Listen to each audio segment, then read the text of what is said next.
Good afternoon, everyone. I'm calling to order Clark County Council time this Wednesday, May 7th, 2025. Welcome, everyone. Let's start with the roll call.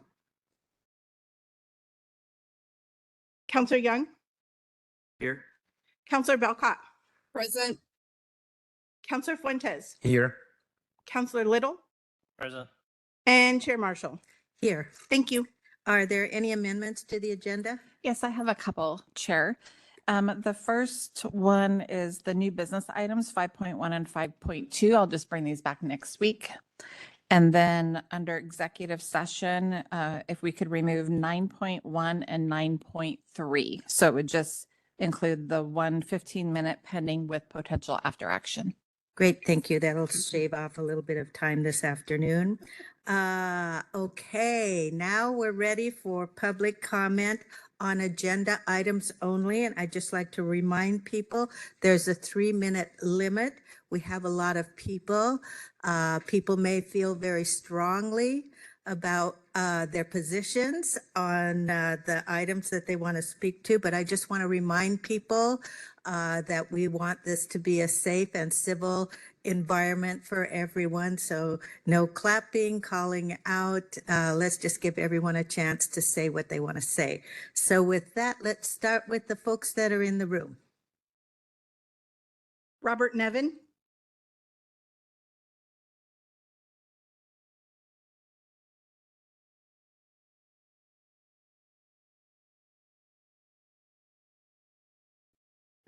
Hi, I'm Robert Nevin. I'm a third-generation Camas resident, and thanks for the opportunity to let me address you today.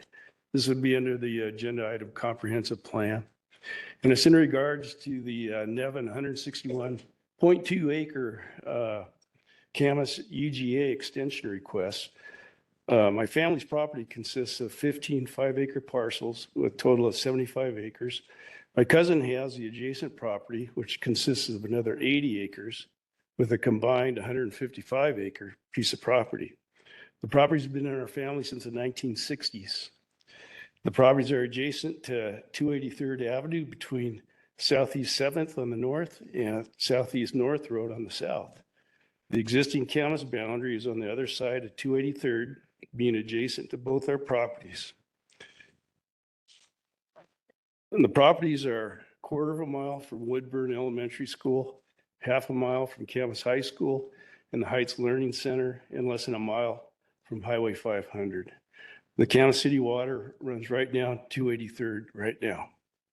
There are two very large subdivisions less than a half mile away, each consisting of 250 plus units, recently completed or under construction. Both properties are currently currently zoned agriculture. However, no crops have been grown on the properties for the last 30 plus years. There's been some limited haying of natural grass for weed control and fire hazard mitigation. Last year, Johnson Economics did a study on both properties, concluded it's not viable for agricultural use, and we have no water rights on the property. We are fully committed to working with the city of Camas in a collaborative fashion regarding the properties.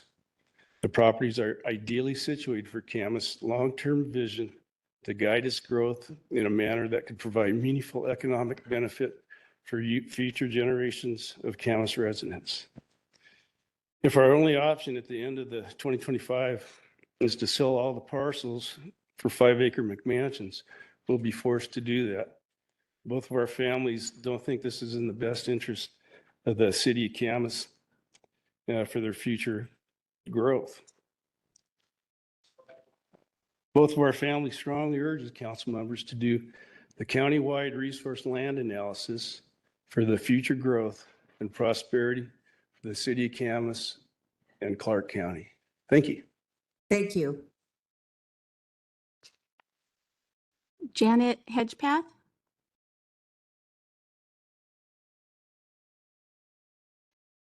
Good afternoon, Chair Marshall, Council. My name is Janet Hedgepath, and I come before you today completely befuddled. I just don't understand how this ag study to be done before the comp plan, it has become such a difficult thing to decide. On one hand is a request from Ridgefield and La Center to expand their urban growth boundary so they can meet their housing requirements. Now, staff modeling has indicated that all cities can accommodate their projected population growth within their current boundaries. And history has shown that delisted ag lands is usually turned into single-family homes, which will not meet the requirement of Department of Commerce regarding multifamily homes. And so we could kind of wonder about that request. However, the merits of their argument and the question of good faith aside, denying their request has limited adverse consequences. They can still proceed to build housing within their current boundaries. On the other hand, there is a staff that has done an amazing job managing all the complex components of the comp plan, as well as the new legislative requirements. That same staff, which I'm guessing has put in numerous overtime hours, has said that it would be impossible to complete the comp time by the December 31st deadline if an ag study is included. Unlike denying the study, approving the study would have dire, expensive consequences for the county. Being out of compliance with the GMA would make us ineligible for state grants and low-interest loans. We got a small taste of that when we had the Chalachi debacle. We don't really want to go back to that. The equation between these two options is so out of balance. I just don't understand how the choice isn't obvious. Please cancel or at least delay the ag study. Thank you for my time. Thank you. Hector Enoza. I apologize.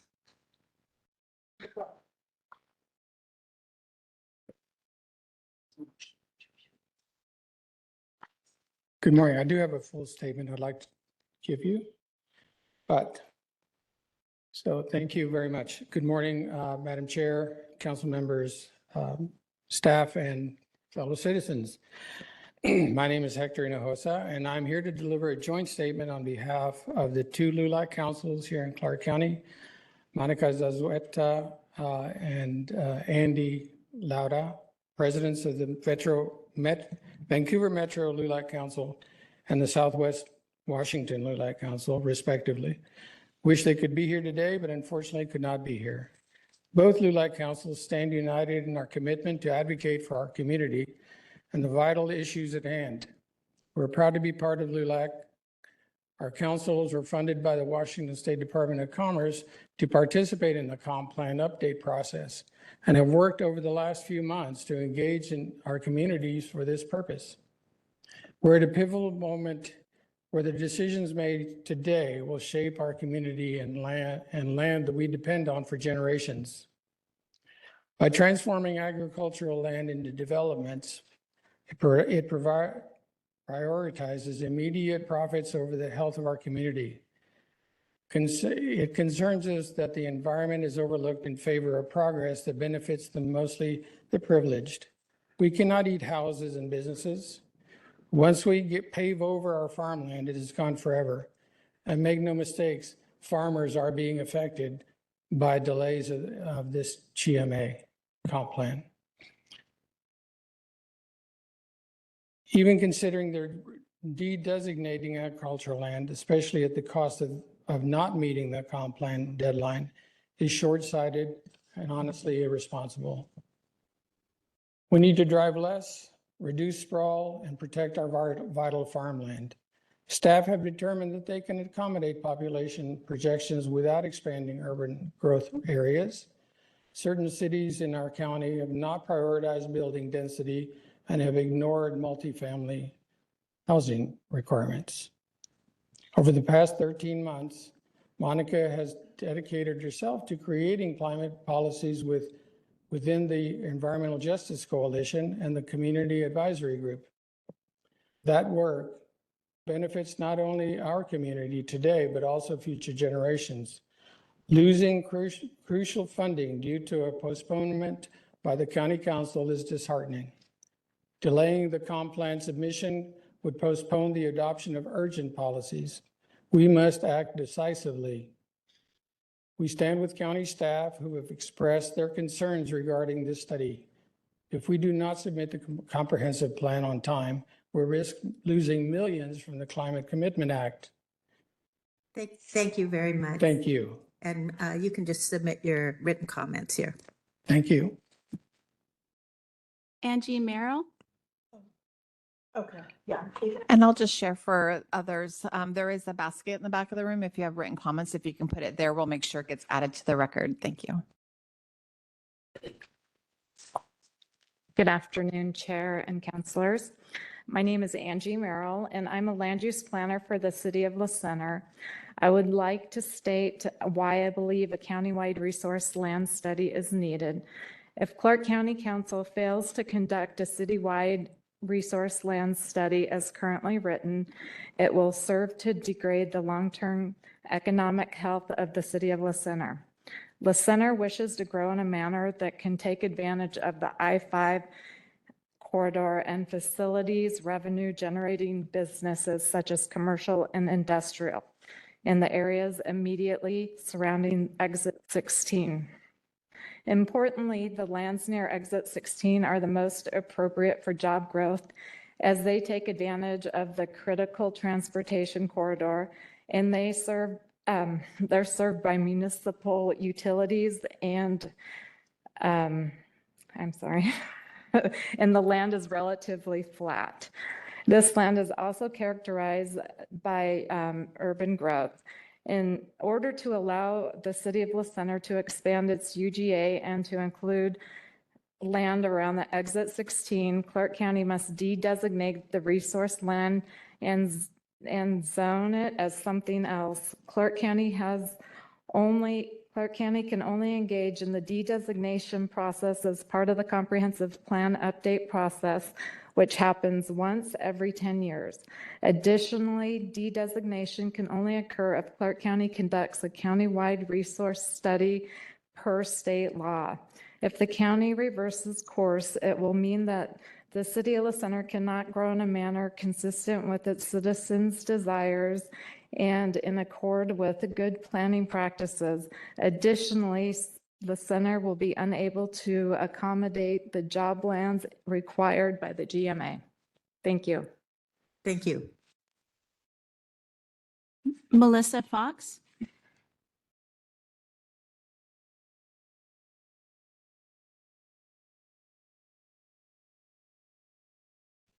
Hello, good afternoon. My name is Melissa Fox. I am a city council member for the City of La Center. If the Clark County Council fails to conduct the countywide resource land survey as currently written, it will serve to degrade the long-term economic health of La Center. Importantly, the lands near Exit 16 are most appropriate for job growth as they take advantage of the critical transportation corridor, are served by municipal utilities, and relatively flat. This land is also characterized by urban growth. At a hearing last fall for the City Council was presented with 3 different scenarios depicting the zoning and expansion for the comprehension growth plan that would meet the requirements for our job and housing allocations. All scenarios presented include lands located in the urban reserve area. Our community and council voted on a scenario that includes a version that was vetted by your citizens, the public, and is what we presented to the Clark County. The vision maintains a small town charm while allowing diverse housing and job markets. The center has gone through an extensive visioning and public engagement process with its citizens, offering over 40 hours of tabling events, open houses, planning commission, and city council meetings and work sessions. Our citizens have paid over $100,000 in consulting fees and for over 100 hours of work, not inclusive of time spent tracking the ag study and the findings and conclusions. The city must expand its UGA into the urban reserve to meet the county assigned jobs allocation. Any land rezone within the existing UGA from housing to jobs would result in a housing capacity deficit. The proposed expansion area located in the urban reserve at I-5 and Northwest La Center Road is on the west side of the city and is the most suitable area for job land expansion from a market and infrastructure perspective. Of this expansion, we are requesting 113 gross acres of land, of which only 22 acres are developable due to significant environmental constraints. Access to I-5 is most feasible for accessibility for transport and commuters to these job-generating lands. The land available to us north of La Center Road Bridge will not meet the job allocation requirements imposed on us. Additionally, it's the only way in and out of this side of town. Okay, thank you very much. Okay, thank you. Casey Casper.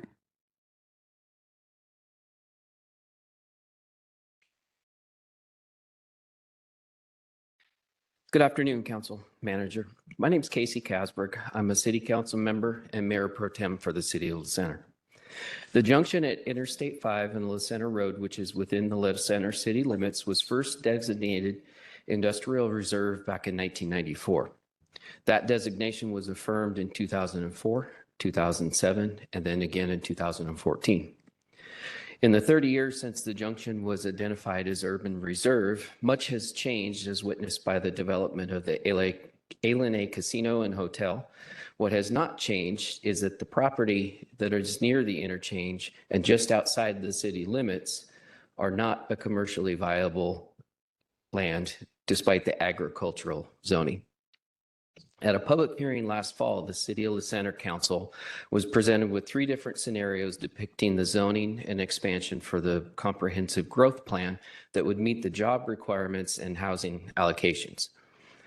All scenarios presented include lands located in the urban reserve area. Our community and the council voted on a scenario that includes a vision that was vetted by your citizens, the public, and what we presented to Clark County. The vision maintains a small town charm while allowing diverse housing and job markets. Center has gone through extensive visioning, public engagement processes with its citizens, offering more than 40 hours of tabling events, open houses, planning commission, city council meetings, and work sessions. Our citizens have paid over $100,000 in consulting fees and over 100 hours of work, not inclusive of time spent tracking the agricultural study findings and the conclusions. The City of La Center must expand its UGA into the urban reserve in order to meet the county assigned jobs allocations. Any land rezoned within the existing UGA from housing to jobs would result in a housing capacity deficit. The proposed expansion area located in the urban reserve at I-5 and Northwest La Center Road is on the west side of the city and the most suitable area for land expansion from a market and infrastructure perspective. Of this expansion, we are requesting 113 acres of gross land, of which only 22 acres are developable due to the environmental constraints such as a steep hillside. Access to I-5 is most feasible for accessibility for transport and commuters to these job-generating lands. The land available to us north of La Center Road Bridge will not meet the job allocation requirements imposed on us. Additionally, it's the only way in and out of that side of town. It's an evacuation hazard, adding the additional volume of traffic. To meet traffic demands, going across the bridge for allocated growth would result in a huge financial burden on the city. The proposed alternative that the City of La Center is requesting is essential for the city's viability, economy, livability. I'm a citizen of Clark County and a council member for the City of Center. My vote matters and my vote counts for Clark County. Thank you very much. Myrna, is it Leha?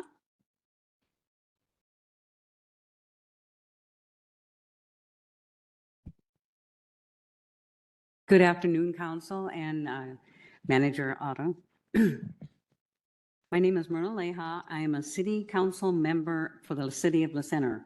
The city of La Center strongly urges Clark County to engage in the desegregation process as part of the comprehensive plan update process.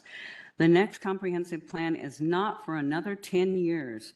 De-designation can only occur if Clark County conducts a countywide resource land study per state law.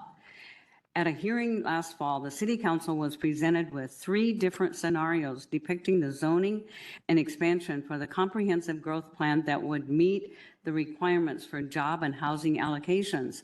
All scenarios presented include lands located in the urban reserve area. Our community and the council voted on a scenario that would include a vision that was vetted by our citizens, the public, and is what we presented to Clark County. The vision maintains a small town charm while allowing diverse housing and job markets. La Center has gone through an extensive visioning and public engagement process with its citizens, offering over 40 hours of tabling events, open houses, planning commission, city council meetings, and work sessions.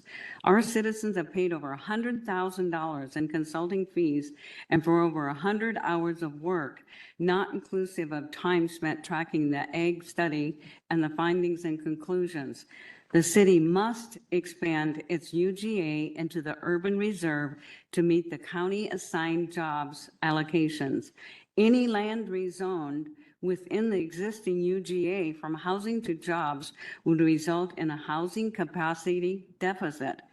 The proposed expansion area located in the urban reserve at I-5 and Northwest La Center Road is on the west side of the city and is the most suitable area for jobs land expansion from market and infrastructure perspective.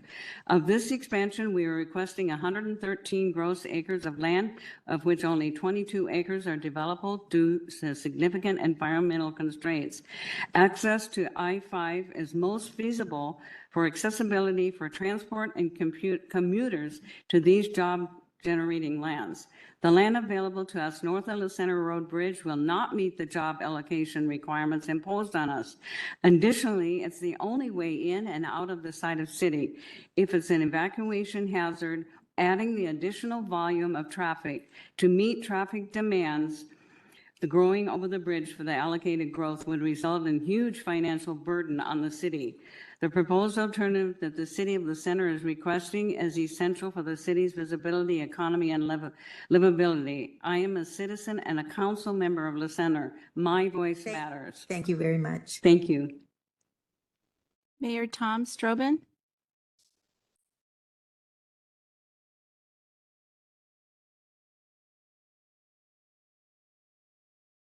Good afternoon, council. Can you guys hear me? Is that better? I had a speech prepared, probably from the same speech writers that wrote some of the others there. So I'm going to go ahead and skip that and just speak from my heart. You've already heard from our council. You've heard from residents stating that we have been left no choice but to go this route. With all the studies, the outreach that we've done with our residents, there's not much more that we can do. We have answered every question that this council and the planning commission has sent to us. We've done our due diligence, exactly how you guys have asked. Council Marshall, you have done tours with me in La Center. You've walked the grounds. We've spoke about stuff going out towards the junction there, and you agreed it was our option.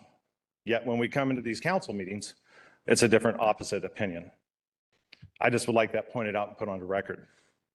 When I give my word, it's my word, and it's gold.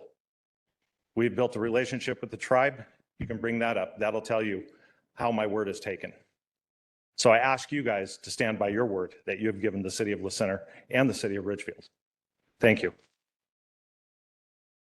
Thank you. Mike Pauletto.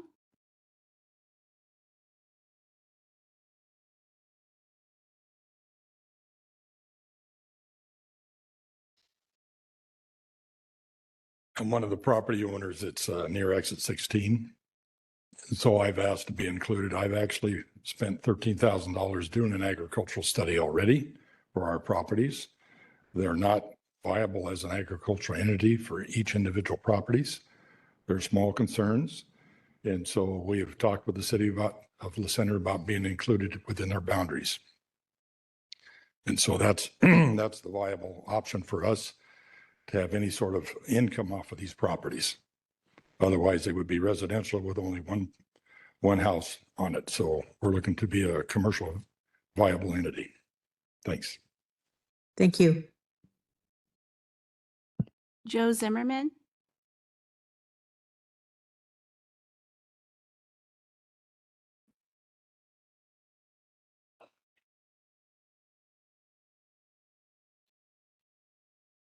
Good morning, Council. My name is Joe Zimmerman, and I'm a farmer in Brush Prairie, Busy Farms. I came today to mention that I'm okay with the resource land studies. If you guys want to do a resource land study, that's fine with me. Just know that it's the people's money of Clark County that you're spending to do that, okay? I'm also okay with the idea of this, 113 acres that, being de-designated. It's not the entirety of Clark County, but it's concerning.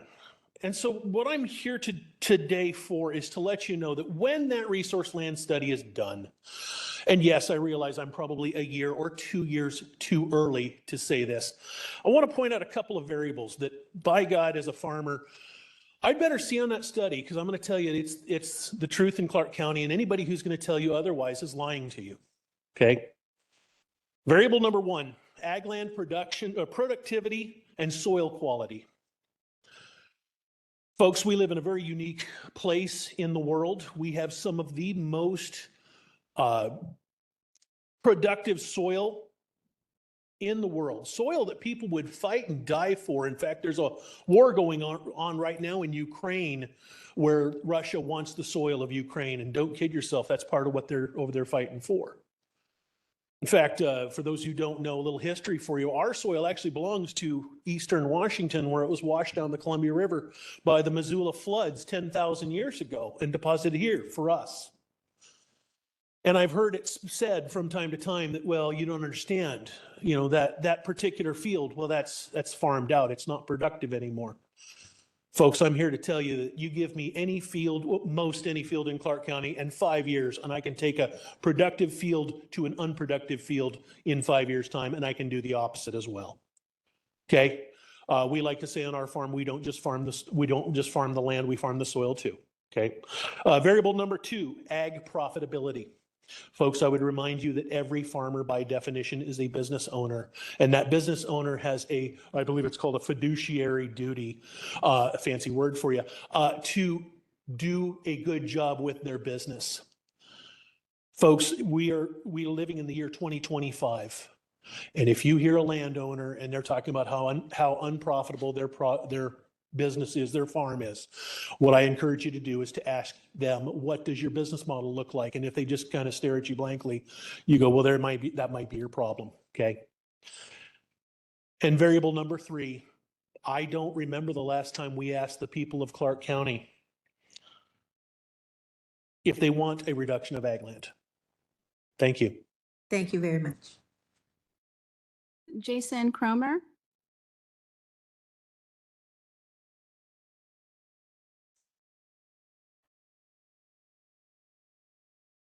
Hello, my name is Jason. I live here in Vancouver, and I appreciate the time and opportunity to speak. I wanted to speak on the comprehensive plan as well and the de-designation study on agricultural lands in the county.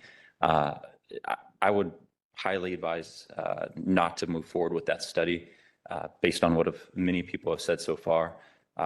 Personally, I already know one farmer who's no longer at the farmer's market here in the city because she could not find agricultural land to take advantage of for her farming business. So we shouldn't be decreasing agricultural land for further development of what's presumably single family homes, which presents me to another issue with this is if we do open up that land for development, we will see lots of single family home developments, but that's not an efficient land use.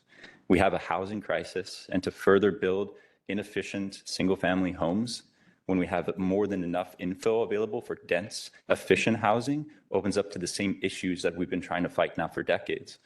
We're going to see an increase in traffic, an increase in car dependence and an increase in maintenance and overhead for utilities and roads, which are costing taxpayers a lot of money, and that's further increasing that taxpayer and county debt. We should try to avoid that as much as possible, especially when we have so much infill opportunity within our current growth boundary. Yeah, it's to hear that if we continue to do this, it's making the same mistake over and over again and expecting a different outcome. And to me, that's the definition of insanity. And that's not my quote, that's Albert Einstein's quote. And so I would highly advise the county, please do not go forward with the study. Please let the comprehensive plan move forward.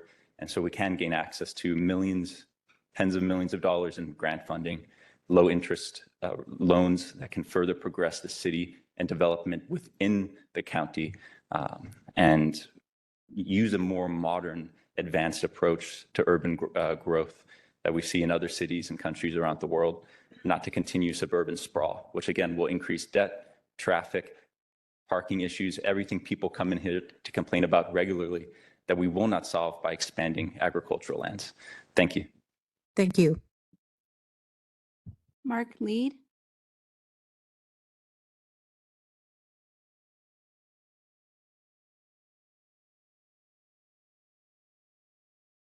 Good afternoon. My name is Mark Lead. I serve as chair of LeWitt Group of the Sierra Club, and I'm speaking on behalf of the Sierra Club.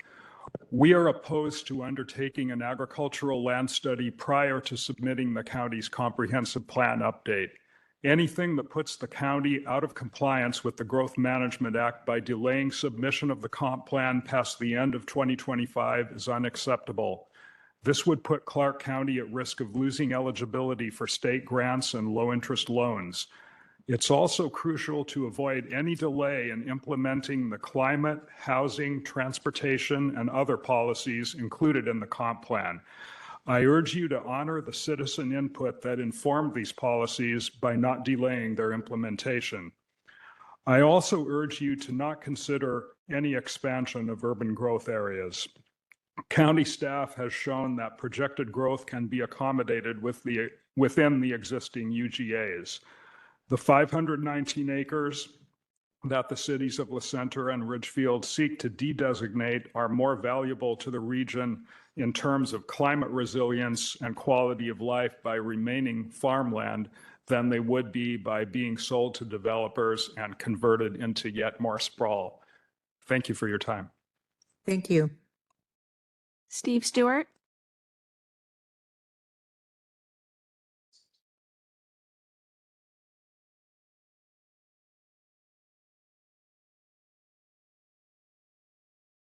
Good afternoon, Council. My name is Steve Stewart. I'm from Ridgefield. I'm here to speak on item 8.3, the Bigfoot resolution.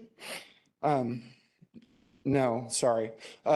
Speaking on old business, 4.2, 2025 comprehensive plan. Old business, business that was discussed last year. Business that was decided in December and has been relitigated 3 times since. Business that I am sorry that you are hearing again. I am sorry that you're hearing it because of a deluge of information and misinformation that has caused people to move to action. I'm disappointed. I'm disappointed in our friends. I'm disappointed in my friends who I've worked with and for years. I'm disappointed that to make a political point, they would use misinformation to get there. And to be clear, if you have to make something up to make a point, you don't have a point to make. But that's what's been happening since late last week, when we found out secondhand as a jurisdictional partner that this meeting would occur, not directly. It's been happening through secondhand channels, which as a jurisdictional partner under the notice requirements of the Act is not appropriate, let alone just the coordination and collaboration that we seek. But here we are. What are we doing? We're talking about a study that's been demonized and characterized in ways that it is and is not. It is not an action. It is not de-designation. It's information. An ag study is information that, yeah, it may actually give cause for some property owners to be able to see a reasonable relationship between what their land is and can be. But it also can be something that gives us information about what farming is in Clark County and how can we can actually help farmers and farming here be successful instead of just talking in academics and esoterics. So please keep moving forward with the study that you've already authorized. Do we know what it will tell us? No. Do we know how long it will take? No. How do you find out? You ask. Do the RFP that you've already asked for. Ask the question of how long it will take. Get the information back. Make decisions with good information. That's what we're asking today. I appreciate all the work you do. I know it's tough. I know it's tough, and I appreciate that you do it. So thank you. Thank you. Mayor, If you have written comments on Bigfoot, though, we'd welcome those. I'll put those in right. Mayor Matt Cole.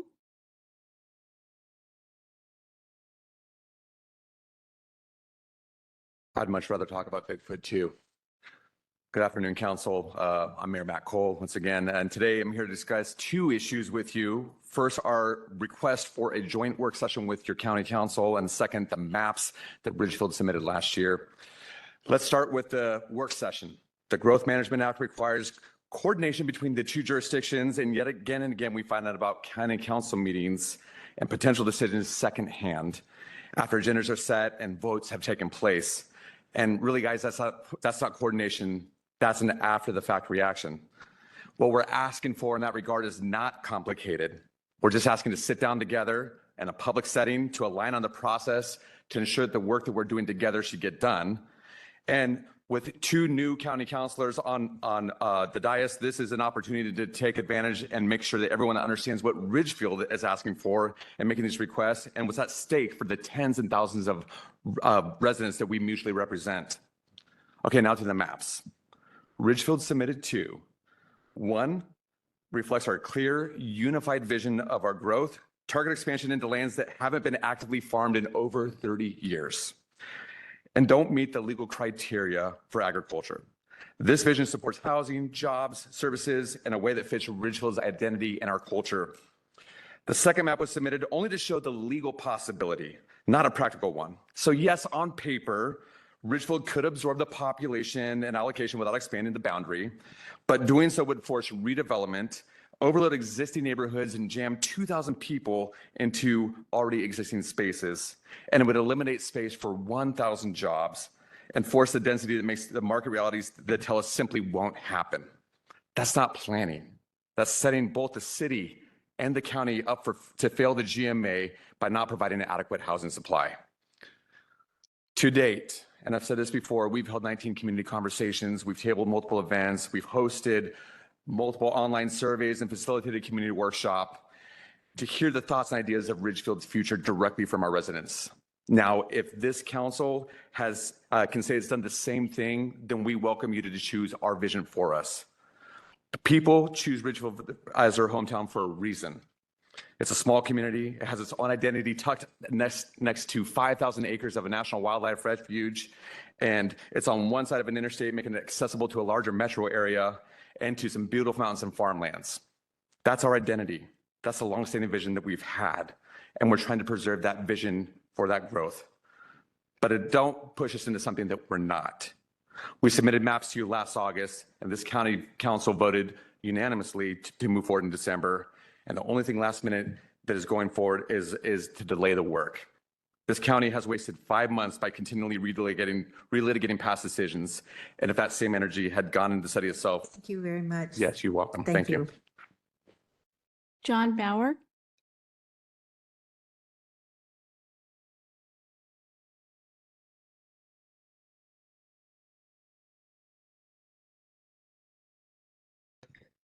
Good afternoon. I'm a resident of Hazeldale. I'm here to talk about the ag study. I'm afraid of Clark County losing good agricultural land. I know we absolutely need more development in our cities, especially of housing, which is why I think every city should focus on opening up development for good medium density mixed use developments within their existing urban boundaries. For those not familiar, I'm sure most of you are, but there's a lovely neighborhood surrounding the Battleground Library that has a mix of single family and multifamily units. It's got shops and restaurants. It's just a very nice place to live. And if we want to meet our climate goals while providing affordable housing, we need to build denser communities like that and not continue building almost exclusively single-family homes that create car dependence. C-Tran would be able to better serve those poor and disabled residents who are unable to drive if they live in these more dense options near a city center. And sprawling housing developments, as you know, are more expensive for the county to maintain in the long term than more medium density multifamily developments like townhomes and small apartment buildings, like water, wastewater, electricity, roads. Those are more expensive for sprawling suburbs than more compact neighborhoods like the one in Battleground I just described. So please preserve our agricultural land and don't increase our suburban sprawl. Thank you. Thank you. Justin Wood.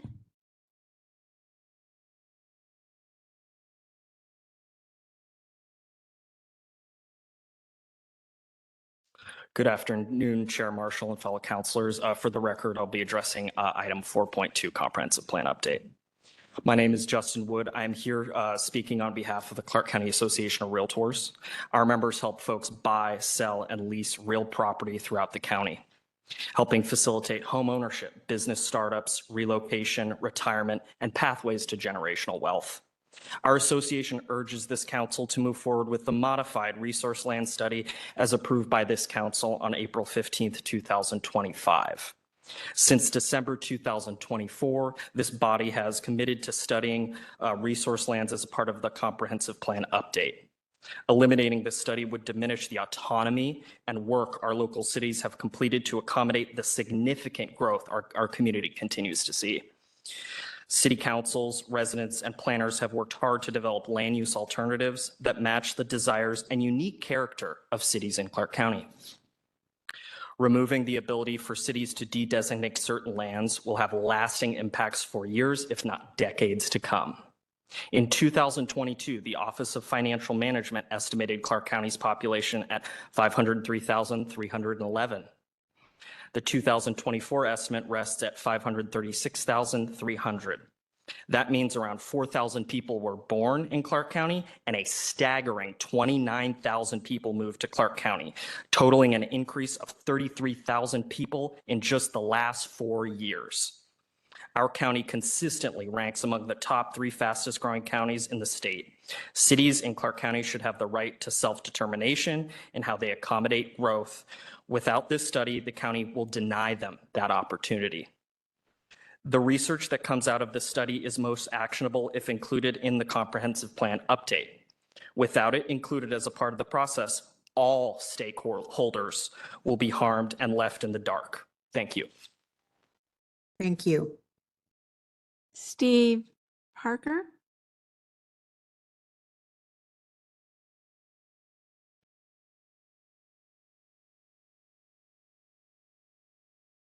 Hi, my name is Steve Perkel, and I'm reading LULAC Statement Part 2. We stand with county staff who has expressed their concerns regarding this study. We do not submit our comprehensive plan. If we do not submit our comprehensive plan on time, we risk losing millions from the Climate Commitment Act, funds vital for sustainable initiatives. While the councilors have spoken about valuing equity, it is inequitable to jeopardize work that uplifts our poorest community members for the benefit of a few landowners and developers. Rewarding Ridgefield and the Center for exclusionary zoning and sacrificing resource land is an injustice. Farmland can be regenerated, so just because it has been fallow does not mean it is not capable of growing crops. There are farmers that are in jeopardy of losing their leases. We implore you to reconsider plans to alter urban growth boundaries, prioritize protecting the health of our arable land, and do not ignore the voices of those often overlooked. By not altering urban growth boundaries, you align with community values and ensure a timely submission of the comprehensive plan. Together, let us champion a future valuing sustainability, include the voices of the people that toil and tend our agricultural land. Let's ensure all communities' voices are heard, for we all have children, grandchildren, or nieces and nephews. Ask yourself, will you be proud of the votes you cast to ensure they have a future they can thrive in? Thank you. Thank you.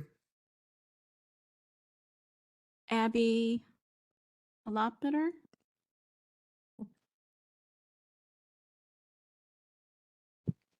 Good afternoon, Council.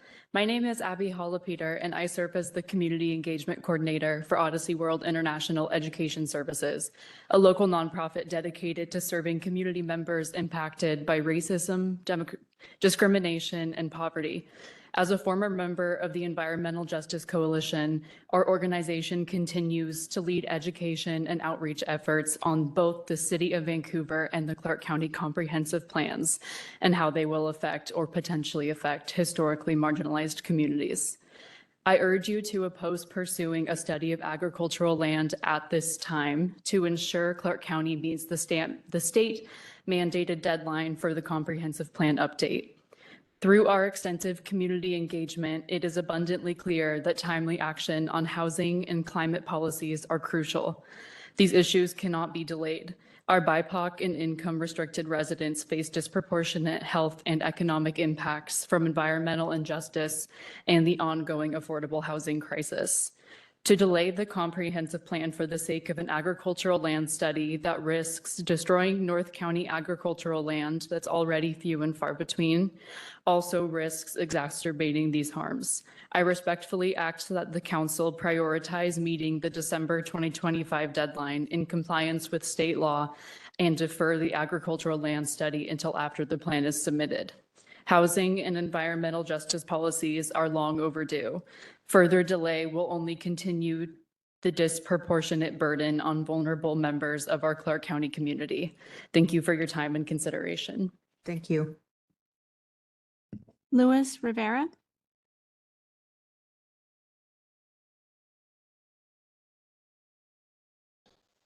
Thank you. I'm Luis Rivera. I live in La Center. I'm a resident there. And I'm also a licensed realtor. At one point, I was licensed as a broker in seven states at the same time.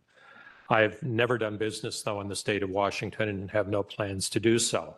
So I'm not talking about trying to develop business for myself. I see La Center as being a very caring community. I moved there because it's small. I moved there because I have family in Woodland. I also have family in Camas. And it is exactly the kind of community that I want to support because I feel that the council is very caring and supportive of the people that live within the community. The town is a little bit unique because it has two pockets, the downtown area with the schools, the library, the post office, and so forth.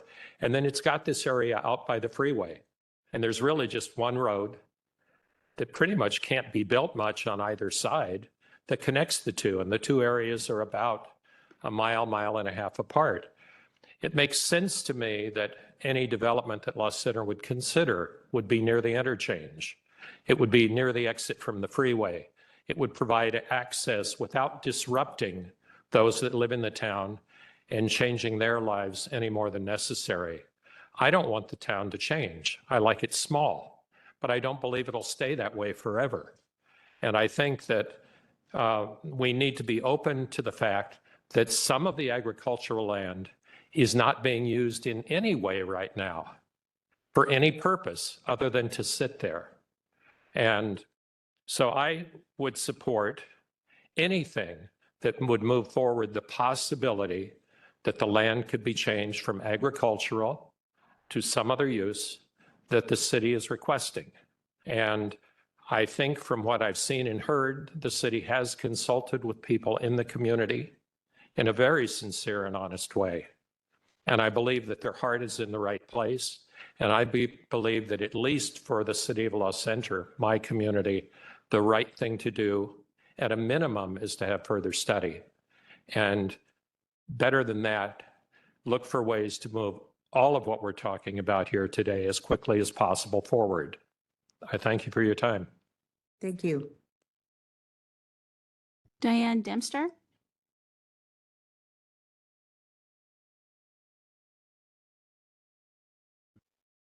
Good afternoon. Oops. Doesn't move. Okay.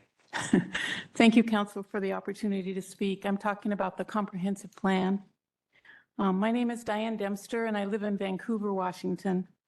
I'm asking you today to reverse the decision requiring a study of agricultural land in Clark County.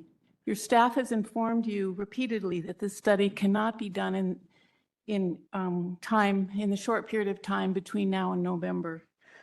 A study done in haste is a waste of money and staff time. It seems special interests are influencing this decision and putting the whole county's compliance with the GMA at risk. Reports show that the growth can be accommodated in the existing urban growth areas. I'm proud to serve on the newly formed Clark County Agricultural Commission, and I believe strongly that we need to protect and preserve all the agricultural land we have left in the county. Without sufficient agricultural land base, we will continue to lose farms and our access to local food. For the good of the whole county, please change your decision to require this study and get the comprehensive plan done on time. Thank you. Thank you. Carmen De Leon.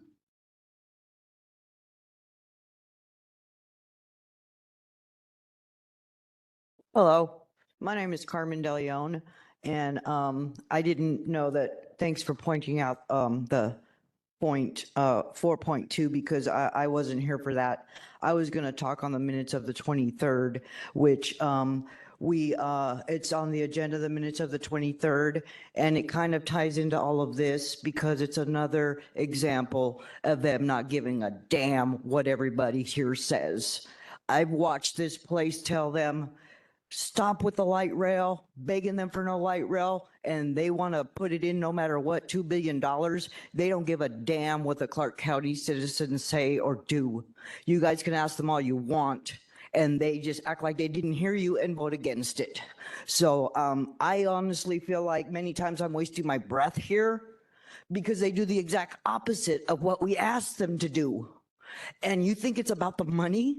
Give me a break. They have $5 million for opioid problem. Excuse me? There's money. They have like an unlimited printing money express because they don't care about the money. It's not a money issue. It's a choice. And you need to really question their choices because I seriously do. If you go to Chuck E. Cheese, they don't allow single men into Chuck E. Cheese. You have to be a woman with children or a father with children, but single men aren't allowed. And yet we have a single man here who's really interested in youth. I question that. I really do. And I question all their decisions. I don't care if they're new or if they're old. They've proven to me over and over that no matter what the people ask them, they don't care what you ask them. They're going to do what they want. And if it's in their personal best interests, it's up to them. So, I mean, keep asking them and keep saying stuff and keep showing up because, oh, by the way, we just talked about it yesterday, how not enough people show up. I think, I'm usually the only one here.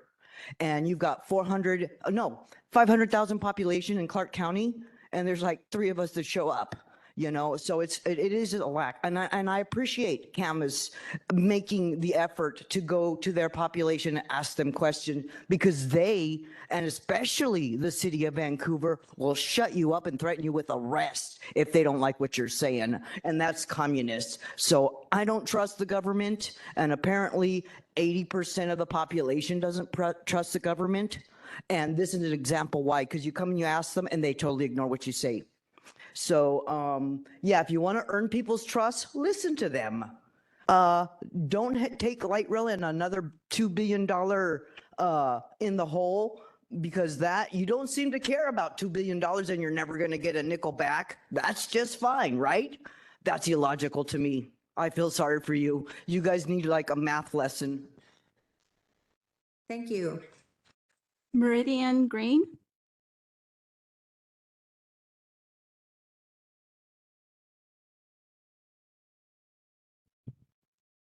Good afternoon, and thanks for the opportunity to share my thoughts. I'm here today to urge the council to act in accordance with the Growth Management Act and HB 1181 by prioritizing responsible climate resilient planning. The draft comprehensive plan update is the result of years of work by county staff and over a year of work by the Citizens Climate Advisory Group. This last-minute proposal to conduct a hasty land study would derail their enormous and timely work. The plan needs to be completed by the deadline in order for Clark County to be able to access funds that the state withholds from counties who are out of compliance with the Growth Management Act. Please make sure the county is eligible for these funds by staying on track to complete the plan by the end of December. Clark County needs to protect and preserve agricultural lands and other resource lands. We need to plan for local food production. We are fortunate to be in the fertile Willamette Valley, but we cannot make it ever more challenging to grow food here. Some of the challenges like climate change and fragmentation of farmlands have no easy answer. But some of the unrelenting pressure from land speculation can be solved today. I urge the council to send a clear message to land speculators and developers. Tell them that Clark County will not be expanding urban growth boundaries. Tell them there is no hope of turning farmland holdings into ever more sprawl and real estate bonanzas. Please also send a message to the citizens of Clark County confirming that you will act to make sure the comprehensive plan update is completed on time. Please ally yourselves with the 57% of us who voted in favor of the Climate Commitment Act. We need to know that the actions that you take today are committed to addressing climate resilience and equity in furtherance of a thriving and food secure future for generations to come. Thank you for your time and consideration. Thank you. McKaylee Childs.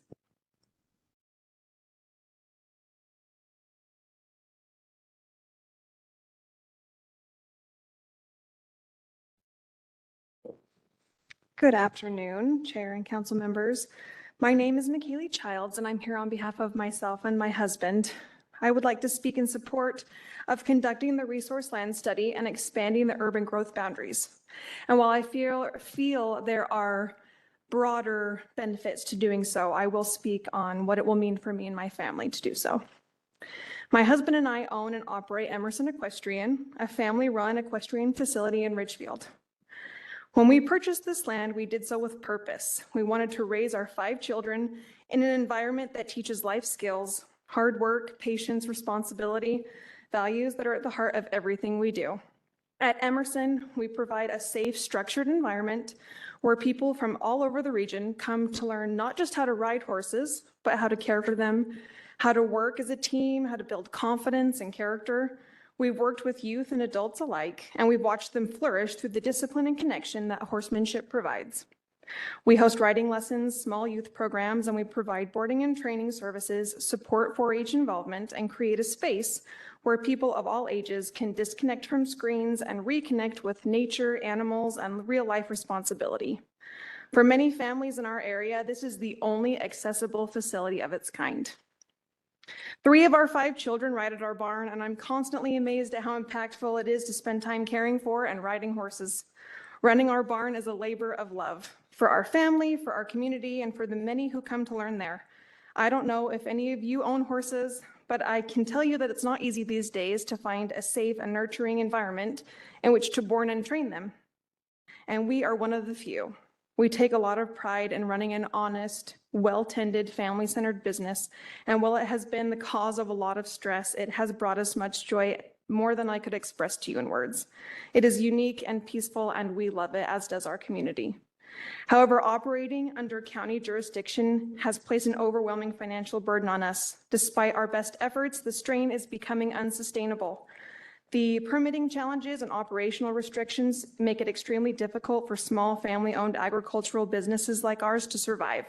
the way that Clark County code is written and enforced. Facilities such as ours are being held to the same standards as large industrial businesses. It's my understanding that back in 2018, the county council instructed the code enforcement department to establish a task force to reevaluate the code enforcement requirements placed on equestrian facilities. This task force was supposed to be in place by 2020, and as was the case for many things, COVID has set everything back. No progress has been made on this front, and as members of the equestrian community, we feel like we've been undervalued. We would be able to make changes, or we would be able to continue operating with the urban growth boundary if it continued, because being part of La Center would allow us to work with them as our ally. Thank you very much. Okay, thank you. Be sure and leave your contact information. We can follow up with you related to the equestrian issues. I appreciate it. Thank you. Thank you. Heidi Cody.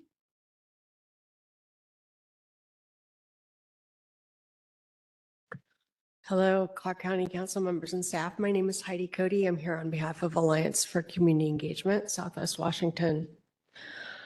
Alliance for Community Engagement urges Clark County Council to vote no to expand any urban growth boundaries within the county. We also urge you to delay the rushed agricultural land study until after the comprehensive plan deadline. ACE is a coalition of local environmental and environmental justice organizations that advocates for protective environmental and climate policy in Southwest Washington. As others have stated, county staff has already demonstrated that all cities within the county can accommodate projected growth within existing UGAs.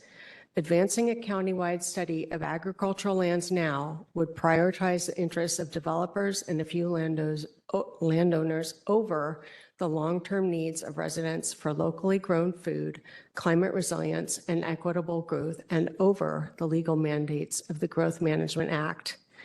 County Council's ongoing lack of compliance with the GMA has consequences. While this non-compliance is part of the legacy of prior councils, we elected you, the current council members, to change that trajectory. We need you to lead with transparency, uphold environmental law, and prioritize responsible climate resilient planning. The County Council stands at a crucial crossroads. Failing to act responsibly now would mean missing a critical opportunity to plan proactively for our future. We are in a climate crisis. We need our elected leaders to lead with urgency, vision, and accountability.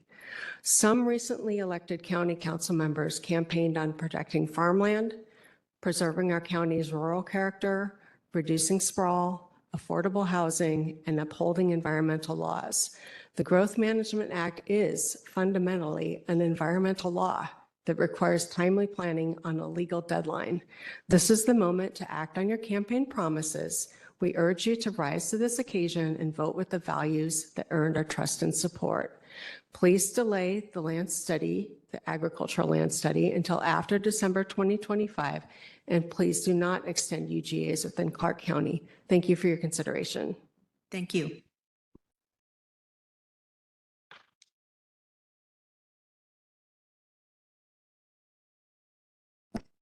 Noelle Laverne.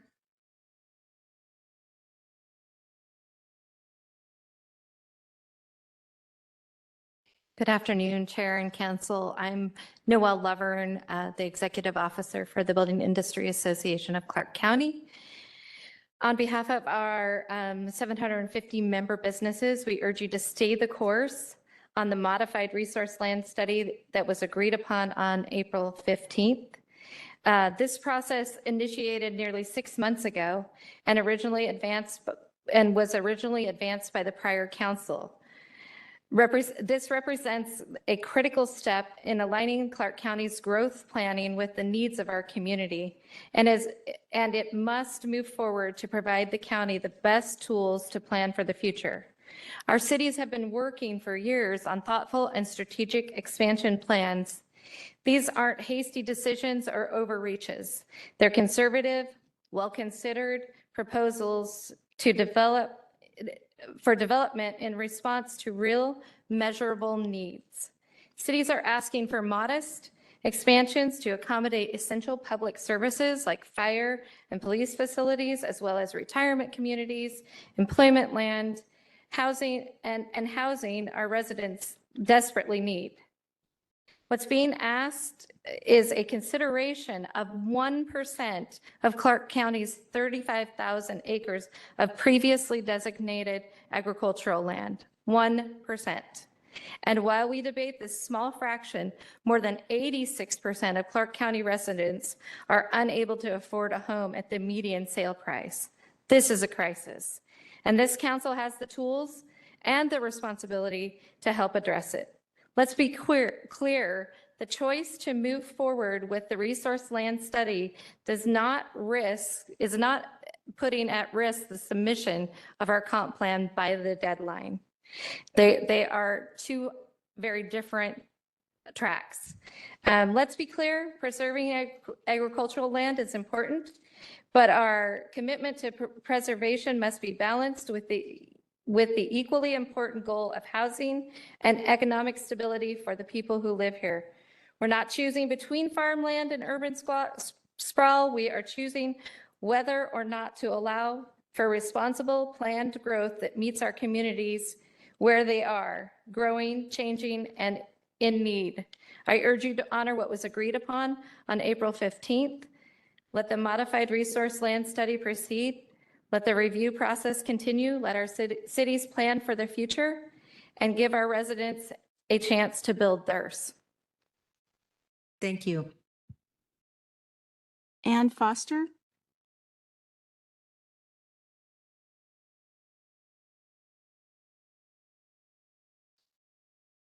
Good afternoon. My name is Ann Foster. I'm choosing to address you today not only as a board member of Friends of Clark County, but also as an active organizer of farmers markets and a longtime friend of many farms and farm businesses with whom I have worked for 16 years now. The hundreds of people that I talked to over the course of the 2 days at the Home and Garden Idea Fair at the county fairgrounds in April, and I don't recall seeing any of you there. But many people from Ridgefield, from La Center, from Battleground, from Brush Prairie. So my takeaway from many conversations is that there is a consensus that you're not listening to them. It saddens me to say this, but it is shameful that the council continues to bend to the will of a few. And a pathway which benefits just 2 of the cities while punishing the remaining cities who have followed the rules by placing them at risk in being a violation of our laws. The cities and a few landowners want you to follow a path that has marginal benefits and goes against the overwhelming opinion of county taxpayer citizens, that supports a real comprehensive study that myself and all those that I speak with in our communities believe should and would preserve our precious food-producing land and open space. The pathway you seem to have chosen blatantly ignores the poor planning practices of the cities in their planning processes, and at the same time puts the county and the other cities into possible non-compliance. It also expends $300,000 of taxpayer money that you have even said you do not have. And without question is going towards an inadequate, hastily thrown together analysis that may or may not have full input or provide any guidance to de-designation whatsoever. You are showing yourselves to be a local elected officials following obvious political and maybe personal agendas, turning a blind eye to the facts that have been shown to you over and over and over again by your very competent, knowledgeable, and experienced staff who you seem to have disregarded. We're counting on you to make a wise decision. Thank you for your comments. Thank you. Nikki Duke. God bless you.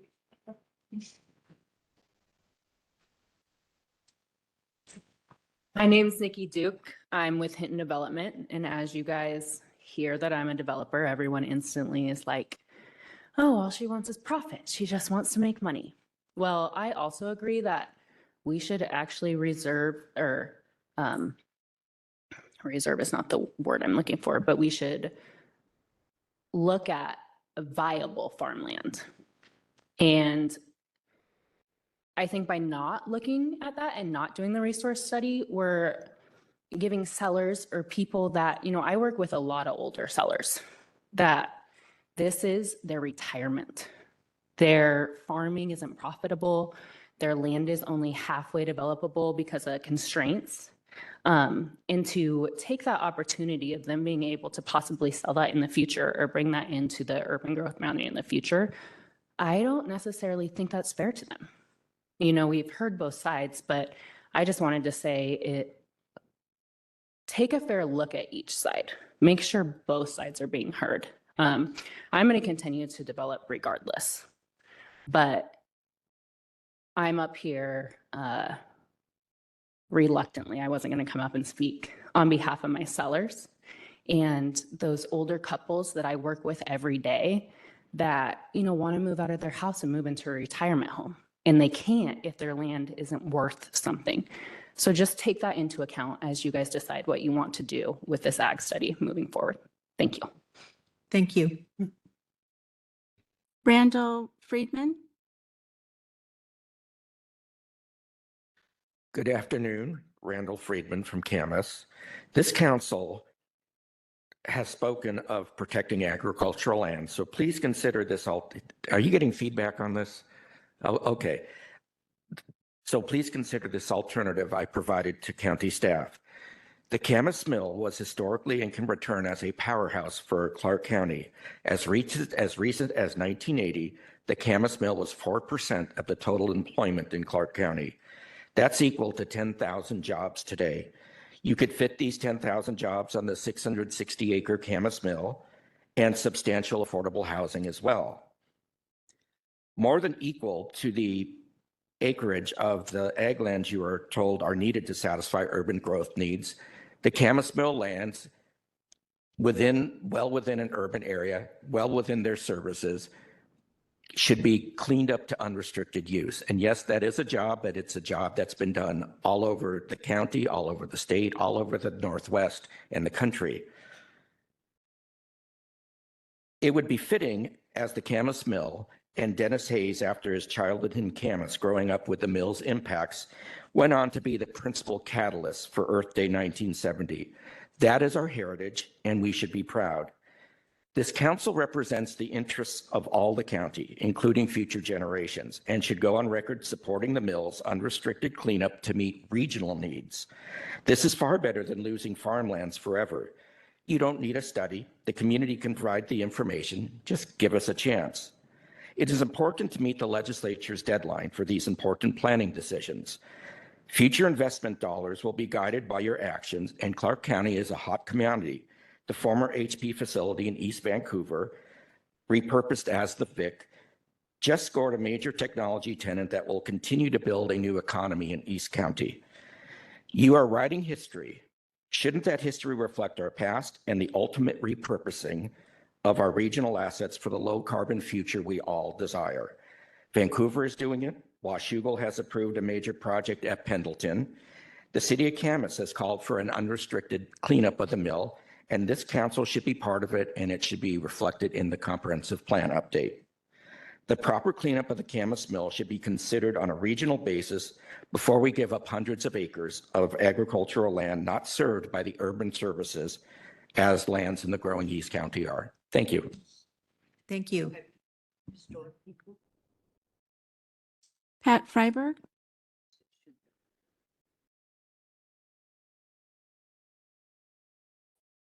Pat Freiberg.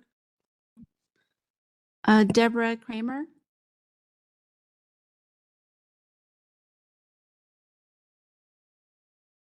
I think I might be Deborah, our assistant. Deborah Kramer.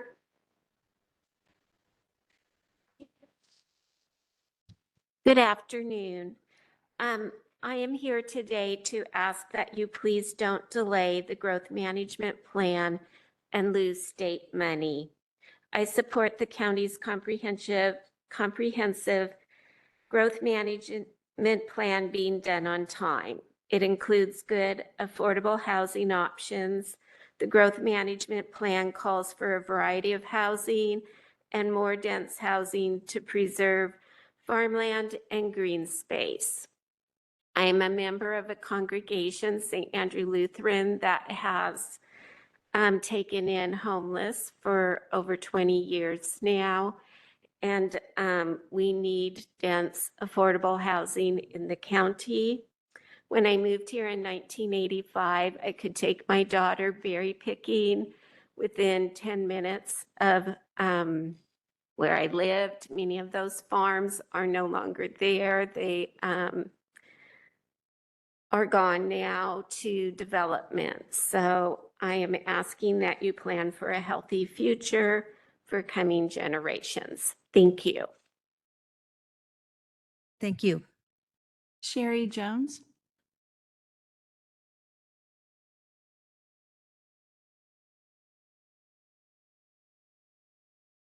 Good afternoon, Council. Good to see you all again. I'm Sherry Jones. I'm the Executive Director for the Southwest Washington Contractors Association. But I want to speak more from the heart today because some things that have come up. So I am a resident of Brush Prairie, Washington, and my husband and I chose that for ourselves and our young kids because of its rural atmosphere, and we love to go blueberry picking, and we love to go to the farms and collect our apples. And my concern with not conducting the resource study has to do with all of the ag land that's designated that, but it's not being used for that. So we're seeing these pockets of land that are sort of right in the middle of urban development or the potential for urban development that are ag land that are not being used for that purpose. So if we're not using the land for farming, I think that this resource land study could help us identify if that land is the best land for farming, and should we keep it ag land or should we rezone it for something else? And without the tool of a land study, it's really difficult to know what the land should be zoned as. I would hate to see a lack of information result in a situation that we found ourselves in as a county regarding mining. We don't have enough mining facilities because we didn't do land studies 20 years ago regarding our mining before we redid the mining overlay.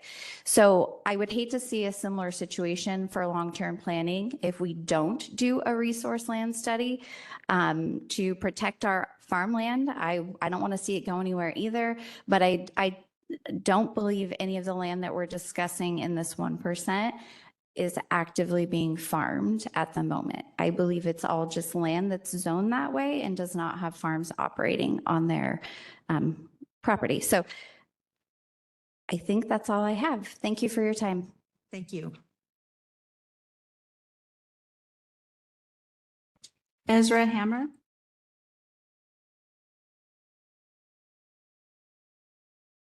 That one's me.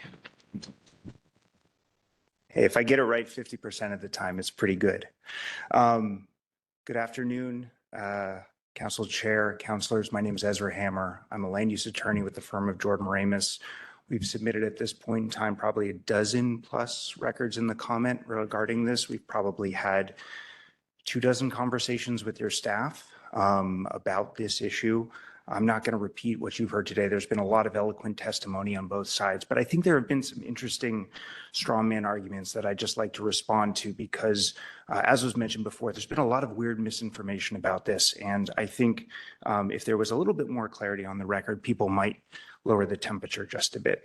So first, regarding timing, the good news is you've already been through this process. You had an RFP out for a larger study, one that actually would have been 3 times the intensity of what's currently being proposed. And you received, I believe, 3 responses from highly reputable firms saying that they could meet your necessary deadlines.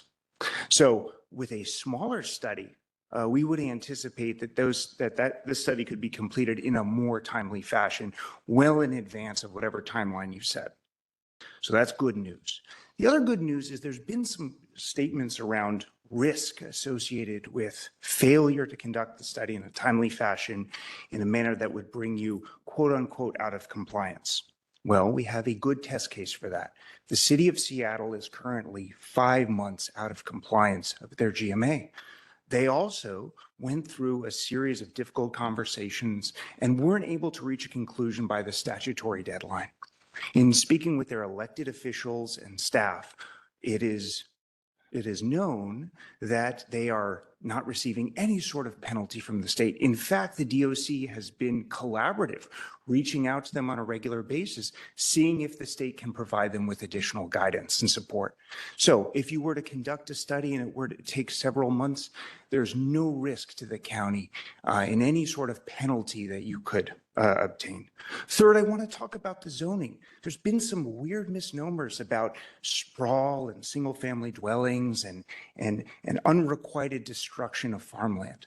If you look at the 3 cities' proposals that have asked you to conduct this resource study, Camas is proposing high-density mixed-use residential on its land.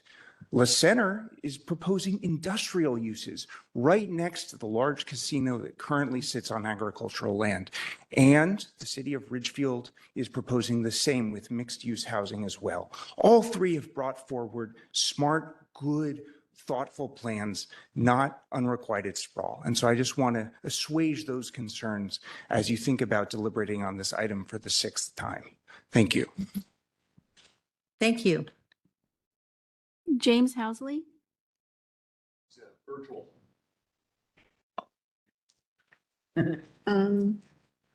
Well, he signed in, so just. Hey, Kaylee Marino.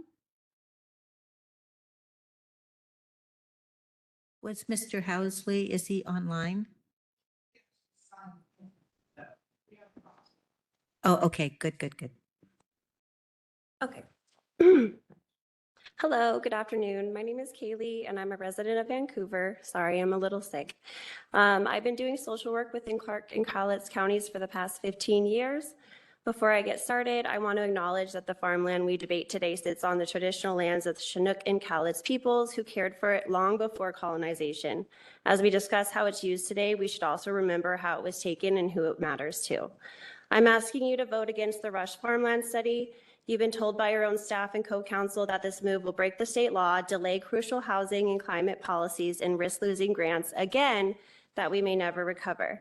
It is also important to remind the people why I say again, this had already been done and Clark County had lost $10 million by doing this exact same thing. This isn't about lack of space. Your own modeling shows we have enough land within current growth areas. It may cost more now to refurbish certain buildings. However, you've been told that it will most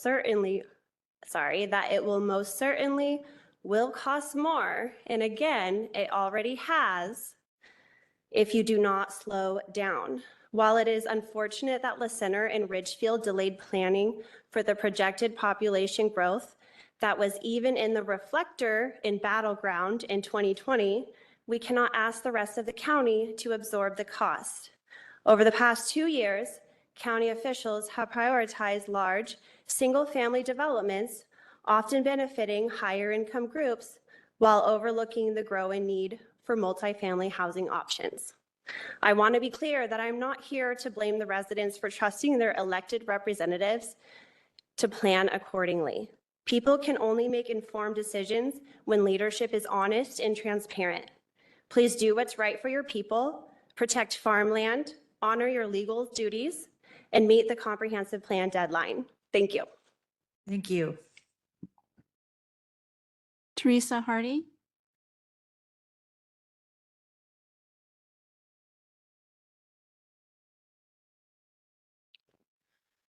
Teresa Hardy. First, I want to give acknowledgement and thank all those people who showed up in the community. We've heard from housing, we've heard from climate people, we've heard from social workers, we've heard from farmers, we've heard from cyclists who live in the city. We have an unbelievable turnout today, and that is a large part because of Carissa Hallstrom. She has organized within 1 week to reach out to social media, to reach out to a recent article that adequately and very well explains what's going on here. And people have turned up. People have turned up to speak. You need to also take into account your staff and what they have continued to tell you. And we need to be working on a comp plan, not on a study. The study can wait. You have not listened or even given your Ag Commission an opportunity to weigh in on this as you've proceeded forward. From April 7th to the 15th, you had 74 written comments come in, 5 identified from Ridgefield, some of those not even identified where they lived in Clark County, and others said Clark County. The cost, the money. On Saturday in the Columbian, there was an article. Taxes were first and foremost on the minds of the constituents in the town hall meeting on 5/3. And they went on to say, one of the legislatures said, this is the largest tax increase largest tax increase in the history of Clark County. We are looking at low law enforcement. It needs funding throughout the state. It needs funding in our local community here. You have to reach out to the voters. You're willing to spend $300,000 for a consultant. You're willing to spend $500,000 per 6 months, possibly a year for a study that does not have to be done. Money is a factor here. If you look at jobs, if you look at housing, if you go to Zillow, if you go to apartment home living, if you go to LandWatch and look at what's available in La Center, in Ridgefield, $600,000 homes. Try to find an apartment. You have to go back to Vancouver. So we're creating a situation where people that work at the casinos, the hotels, all these things, they have to leave La Center and Ridgefield to go to Vancouver. And we have wealthy landowners who probably don't live in those areas, who drive to the cities. So we've got people commuting on the freeway to jobs and land, but they're not in the affordable communities that Councillor Little in his platform really encouraged. We need to take into consideration there are other cities. They have completed their comp plans parts on time. This is not just about Ridgefield and La Center. This is about Clark County as a whole. Thank you very much. John Nanny.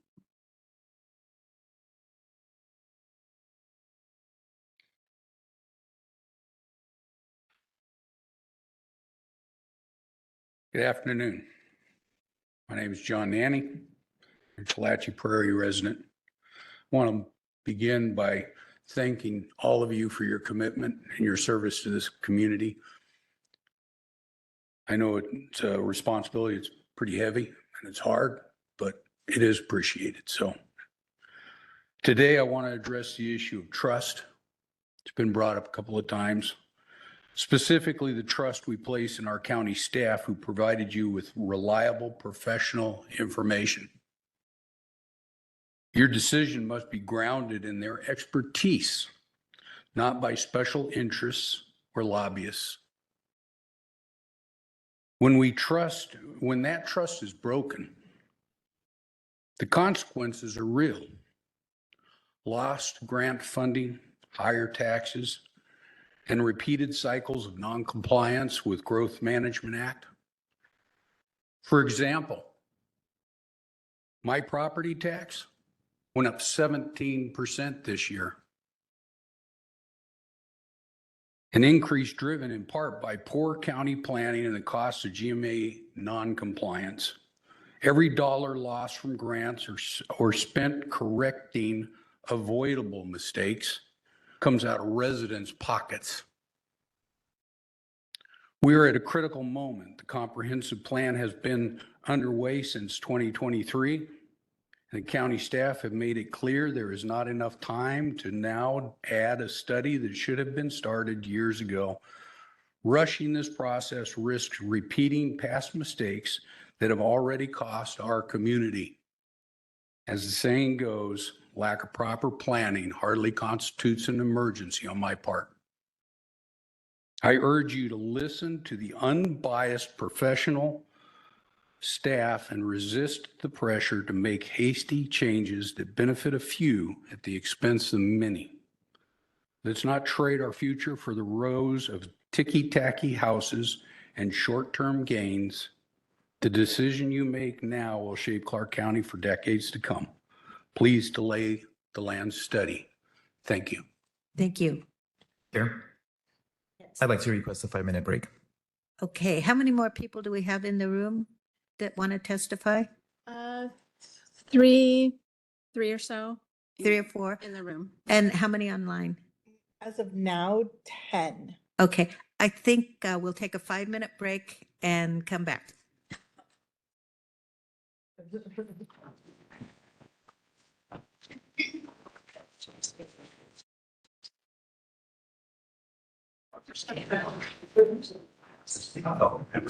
Chair Marshall, we're live. Yes, thank you. Here we are back. And we're still taking testimony.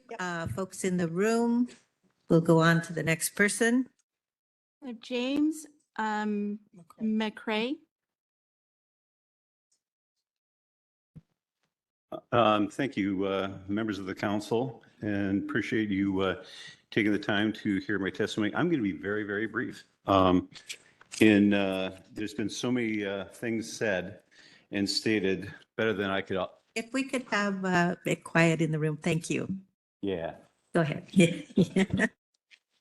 But anyway, there's been a lot of articulation said better than I definitely could say it. I'm just going to simply come out and say that I hope that we can delay the ag study, land study, and I would be in favor of the Clark County Comprehensive Plan being, completed before we take on such an endeavor.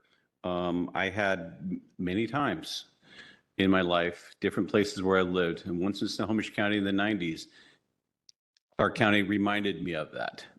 And it turned into when was once a very lovely farmlands got inundated by housing for many, many of the reasons that some of the real estate people and developers have said. The land is not farmable, for whatever reasons, there's too many restrictions. If you go up there today, 35 years later, it's not a desirable place to live. The developers went in, they took their profits, they slapped the houses up there, and they moved on. And I would hate to see that taking place here in Clark County, up in the Northern County, which I find incredibly beautiful and incredibly kind to visitors whenever I take them up there. Thank you for your time. Thank you. Sharon Boucher. Sure. Thank you. Sorry. I want to thank you for taking public comment. I hope that you will act on what people have said. My name is Sharon Butcher. I've lived in the county for more than 40 years in the battleground Hawkinson area. And I've gone out to Ridgefield, to the wildlife refuge fairly regularly over those years. And it's pretty impressive how many houses have been built in Ridgefield, which was a rural community. Having looked it up, the population in the last 4 years has gone up by 45%. 2020, 10,000, 2024, 15,000, something or other. There's enough people there now that they don't have to drive to Battleground to get groceries, which is a good thing. They're not spewing fossil fuels on the freeway. But now there's even a Costco. So plenty of people in Ridgefield already. There are, as far as I know, no multiple family dwellings, no low-income affordable housing in Ridgefield. That's not right. I'm living in a somewhat similar area where it's rural, but we're close enough to groceries and other things to drive there. Close enough to get to Portland in half an hour, for 35 minutes or so. I'm sure that people in Ridgefield want to go in for concerts and sports events into Portland. And that just means there's more and more cars on the road there. I do think that it's 500 acres is a lot of acres that is being proposed for development to houses. I myself live on 10, can't wait to move to somewhere smaller. But when I think of the 10 acres I know well and multiply that by 50, that's a huge swath of land. I'm here really to urge you to preserve agricultural lands. I remember going out to pick organic strawberries out in that area, 20 years ago. That's all gone. There still are places in my area that have blueberry farms. Actually, I'm surrounded by them. But I'm sure that the agricultural land out in Ridgefield is pretty good. So I urge you. Thank you very much. Keep farmland and Great. keep the timeline. Thanks a lot. Benjamin Davenport.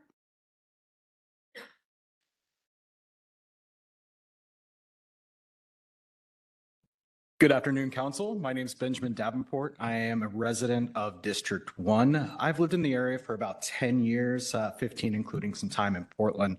But before that, I originally came from Tennessee, from a line of farming in my family around Middle Tennessee. Seeing rushed agriculture studies around Davidson County, around Dixon County and other surrounding areas, and how it impacted the land through lack of canopy, as well as the amount of cement that was poured in the area, caused an influx of flooding in that area. And I bring that up today to talk about rushing agricultural studies and land viability, because if we put a rush on that to shoehorn it into a comprehensive plan, we could be doing detrimental damage throughout our area. And it's gorgeous. We've got beautiful wildlife refuges. We don't want to have an impact into those areas. Also, with more development, people like myself who live backing up to I-5 that are going to have their houses taken by the Interstate Bridge Replacement Program face similar things as we face more capacity issues trying to come down that narrow corridor. So I please ask you to take a second look and put a pause potentially on this agricultural study that could have an impact into the comprehensive plan being in compliance. Thank you. Thank you. Chair, we don't have anybody else signed up in the room, but we do have some folks online. Okay, was Battleground interested in saying anything? Okay, just checking. Okay, online. Amiri. Babrak Amiri.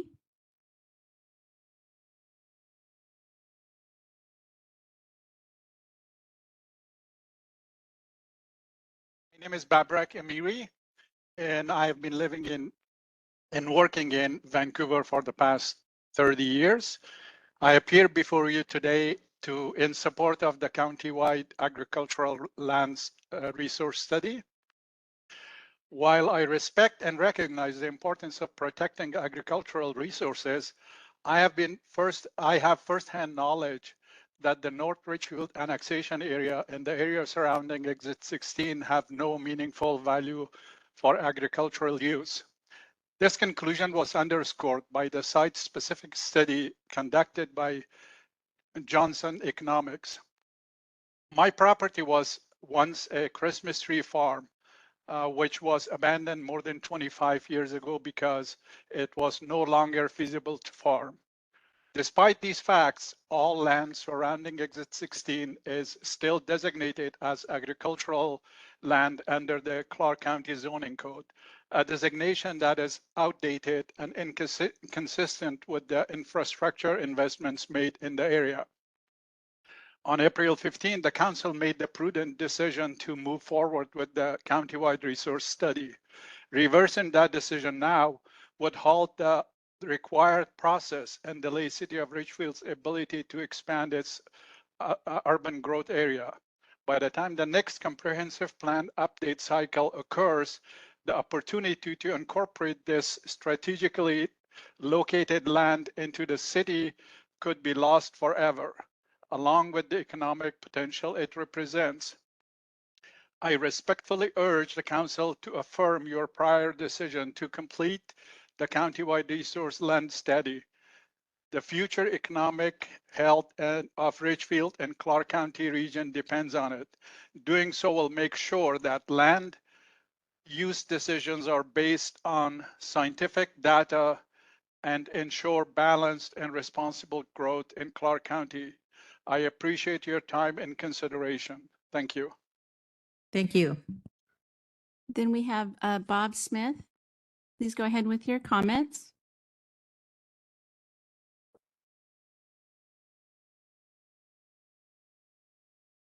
Bob Smith, and I'm speaking on behalf of the Smith family.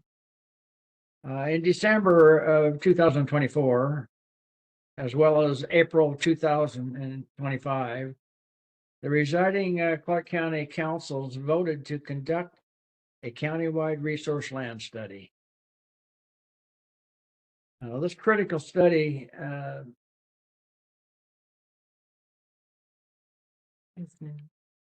is now back again for another council discussion. We strongly urge that the current council, and we urge that the previous decision be upheld for a countywide agricultural study. Our property is located on Royal Road within the North Richfield expansion area. Our family has owned this property since the very early 1960s. The previous owner farmed it as a small dairy, and we used and farmed it as a small cattle operation. But currently, farming is limited to the production of grass hay because it's grass growing land, not cropland. At no time has the property ever been used at any time for any type of agricultural crop production. Access to enough water to support agricultural crop production is not available. Furthermore, soil classification in the north regions of the Richfield district are recognized as unsuitable for agricultural cropland. And historically, this is proven out and supported by the multitude of dairy farms versus crop production in the northern regions, north of 199th Street, as well as the 1972 detailed Clark County Soil Survey conducted by the United States Department of Agriculture Soil Conservation Service in conjunction with the state.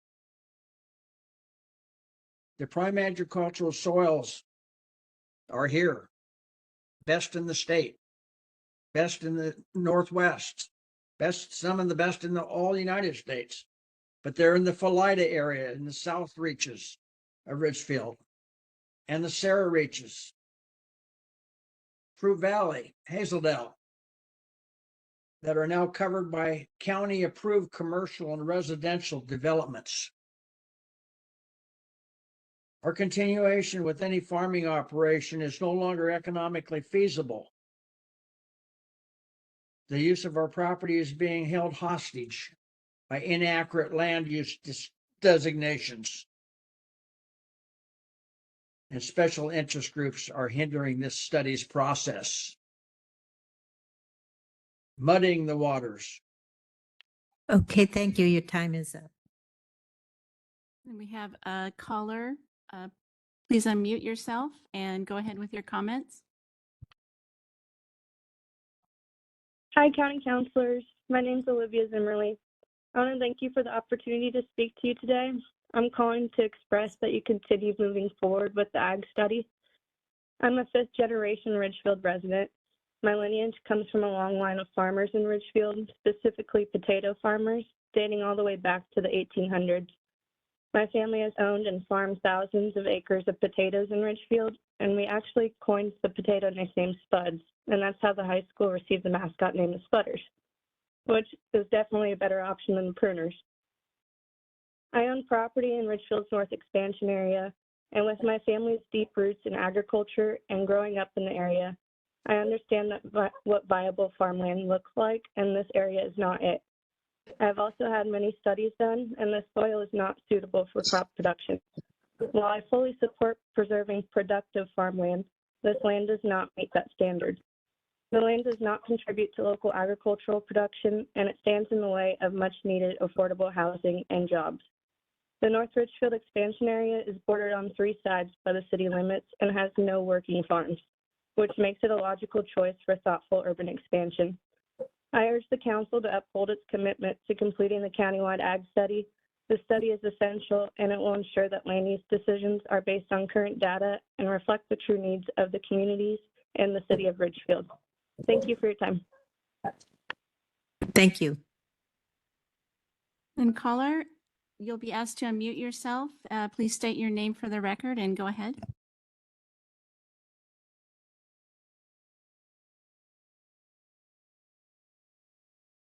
God afternoon. God bless everybody that's there. Kimberly Goheen Elbin, and I live in La Center, but I'm a Clark County native. I was born and raised here. If speaking to the public comments and the comp plan, if the people would read Agenda 21-2030, they would better understand the Growth Management Act and the comp plan. Some of the reasons for the comp plan and other agendas is because of growth and abuse of land management and the depletion of natural resources such as water, which is now polluted with forever chemicals. Even here in Clark County, there's a few citizens here that are fighting for our clean water here that you don't know about. And the taking of our farmlands is a means of controlling the people. So we, the people, must retain all, rethink all agendas that the state and county have, looking through the lens of a sustainable earth at a local grassroots level. I'm telling you, this is also a legislative nightmare. There comes a time to stop overpopulation pollution, as when people move here because of our country feel heritage, that move that they make makes it a sprawl and diminishes the country farm setting that we have. You do need to speak to the people about this. I'm against all growth. As far as for La Center, I've been battling overpopulation pollution. I don't want any more homes here in our country heritage. We have enough. I believe in sustainability. However, if there is some sort of maybe leniency or some sort of grant that La Center can be granted, have the businesses up at the freeway.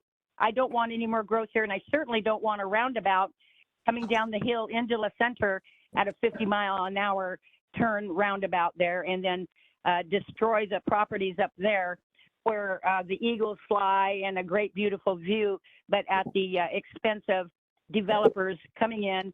And I do believe that they do come in and destroy our properties and lands and takes our farms. Also, farmers are denied water rights across America. And here in Clark County, we need to protect our farmers. Also, let's see here. I'll tell you, I was just so happy to hear everybody talk, that's for sure. So Clark County, Washington, USA will and is making history. And we're making history in many ways. This county adopted the GMA where. Okay, thank you. Your time is up. Caller, you're going to be asked to unmute yourself. Please state your name for the record and go ahead.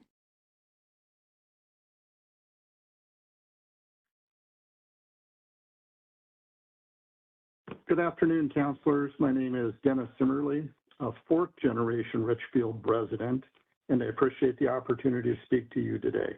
I'm here to express strong support for continuing the countywide ag study as previously approved.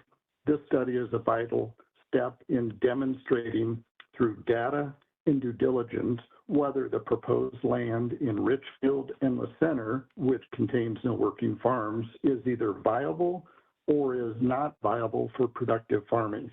My family has a long history in Richfield. We began farming spuds here in the late 1800s, and we know firsthand the proposed expansion areas are simply not productive ag land.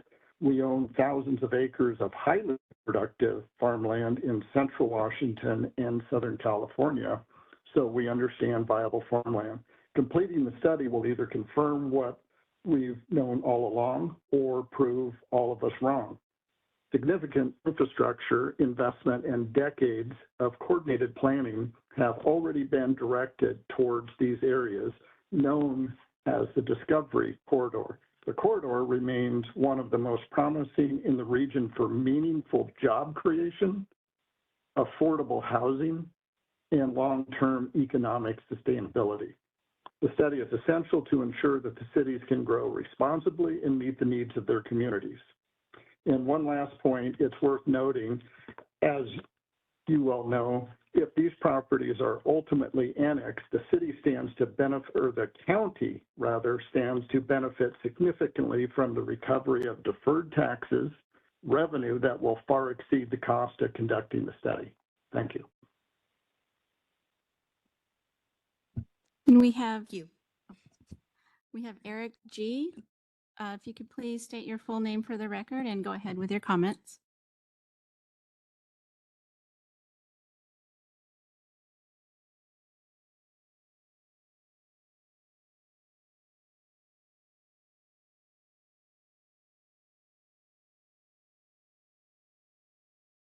Eric, you're unmuted. Please go ahead with your comments. Try one more time. Try one more time. There he goes. Unmuted.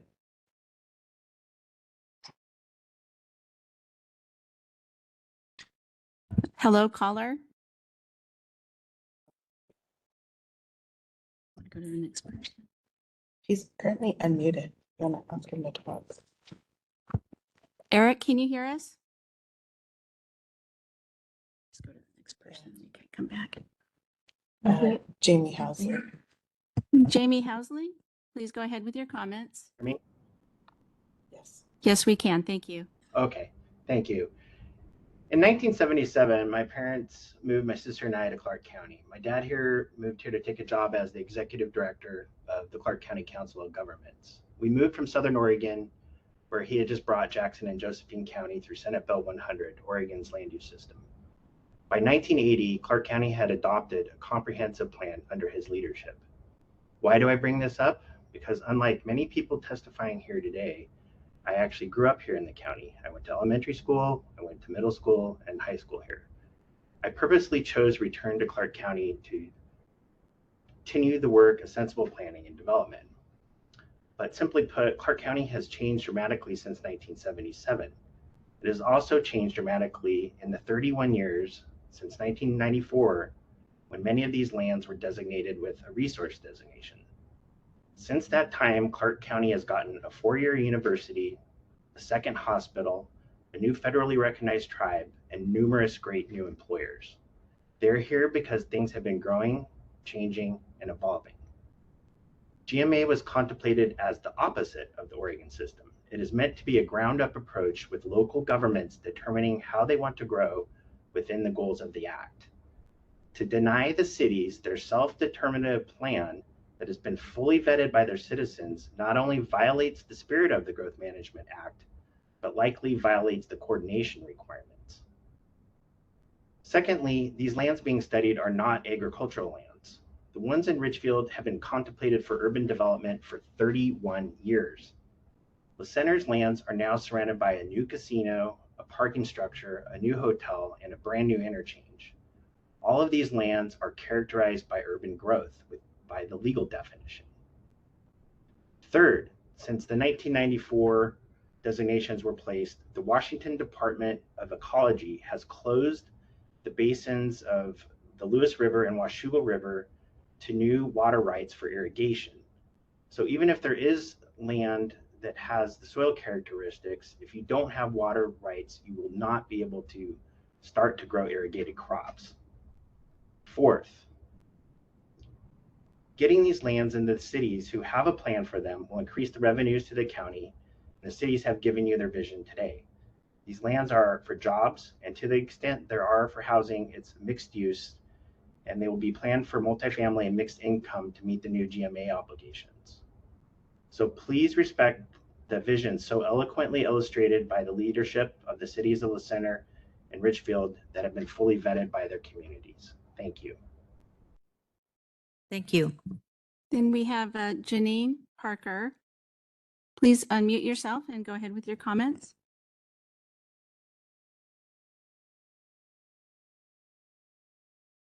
Can you hear me? Hello? Yes, we can hear you. Oh, I'm sorry. Thank you. So good afternoon. My name is Janine Parker, and I am speaking today on behalf of the City of La Center as their city attorney. And I'm here to speak on the agenda item that has been the subject of so much comment, your decision to reconsider conducting an agricultural land resource study. So you heard earlier, the La Center City Council have expressed the reasons why we believe the study is critical to the La Center's ability to comply with the Growth Management Act. Importantly, I want to reiterate that La Center's use is to meet its employment allocations. There was some discussion that it was going to be sprawling houses. That is not La Center's use for this area. And we want to formally dispute the statements that are in the record that the city can accommodate this allocated growth using the existing UGA areas. The city cannot reasonably accommodate the employment due to its geography and the existing patterns. We have submitted evidence to this in the record to show this. So the city has relied on the county's representations that it would conduct the study in the course of the city's public process. And we believe that that study can still be timely completed. Therefore, we ask that you do not change your decisions so late in this process, but instead honor and implement the decisions that you have already made. So the city recognizes that the county's role is in balancing the competing interests of protecting the resource lands and allocating growth. Lots of folks here have spoken very eloquently about the need for resource lands, and the cities of Ridgefield and La Center have spoken about the need for additional urban growth areas. And your job is to balance those two interests. But the statute lays out the manner, the process by which the county is to evaluate those competing interests. That process is this ag resource land study. And the statute sets out the factors that you're supposed to consider to determine what is and isn't ag land. And as the prior caller mentioned, with 31 years, circumstances have changed and this needs to be reevaluated. That is all we're asking for. Without this study, the city cannot seek de-designation and cannot include the area in its UGA. This reversal of course, if you take it, the city believes will constitute a failure to follow the processes required by the GMA. You need this information to make an informed decision. And the city needs this decision to be able to plan for the growth that you've allocated it to accept. Thank you. Thank you. We can try Eric G again. Eric, please unmute yourself and go ahead with your comments. Can you hear me? We can. Okay, great. Sorry about the muting issue. Eric Galimo, SJ Engineering, also a citizen of Clark County. And I know we've heard quite a bit of testimony. I don't want to repeat things that have already been said. I really want to echo Steve Stewart and Mayor Cole's comments. They did a really good job of explaining what this really is and what it's not. And it is a study. This does not de-designate any ag land. It is, however, now knowledge is, however, power, and it's a necessary tool to adequately and responsibly plan for the growth in our county. It's necessary to understand what that land is being used for, if there's a better use. It can also reduce sprawl because without looking at these areas that urban growth has butted up to these agriculture zoned areas, it requires them to leapfrog over those to get access to other facilities, to jobs. It has potential to increase sprawl if some of those lands that we're leapfrogging over are not commercially viable. Some may be. It's easy to villainize builders and developers, but one of those builders and developers probably built the home you're living in. Just like some of the farmers in this room have grown the food that you eat. We're all in a community together. We need to make sure we plan as smart as possible. Another piece is what I don't think a lot of people understand is agriculture. A lot of the agriculture grown in Clark County is not on land that is zoned ag. Agriculture is allowed all over the rural Clark County. Rural Clark County. It's not just allowed in the ag zone. So this study doesn't mean that we're going to lose ag land.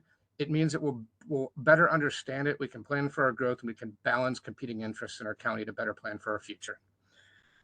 That's all I have. Thank you. Thank you. Then we have Jude. Please unmute yourself and go ahead with your comments.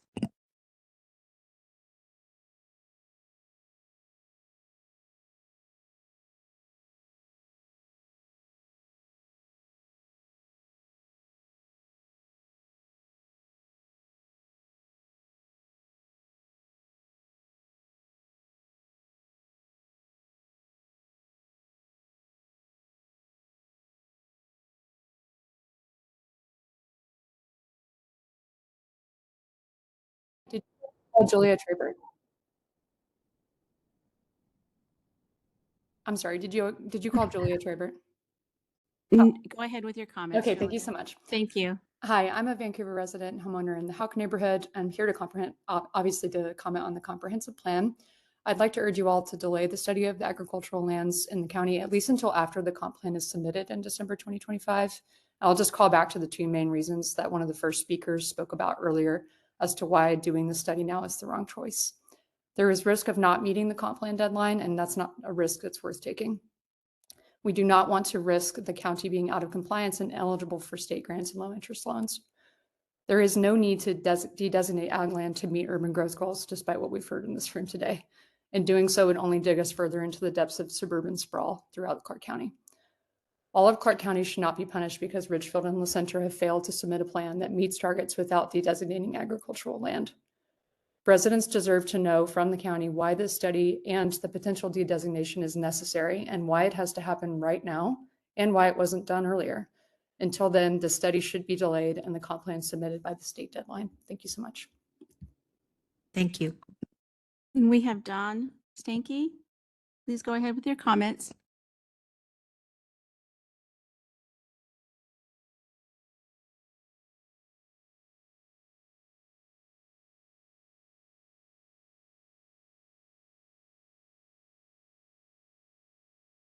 Jude, please unmute yourself on your end and go ahead with your comments.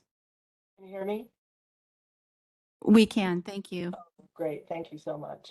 This is Jude Waite, and I am a PhD in environmental and natural resource science, and my study was on the resilience of food farming in rapidly urbanizing Clark County so I've been here for the last 14 years.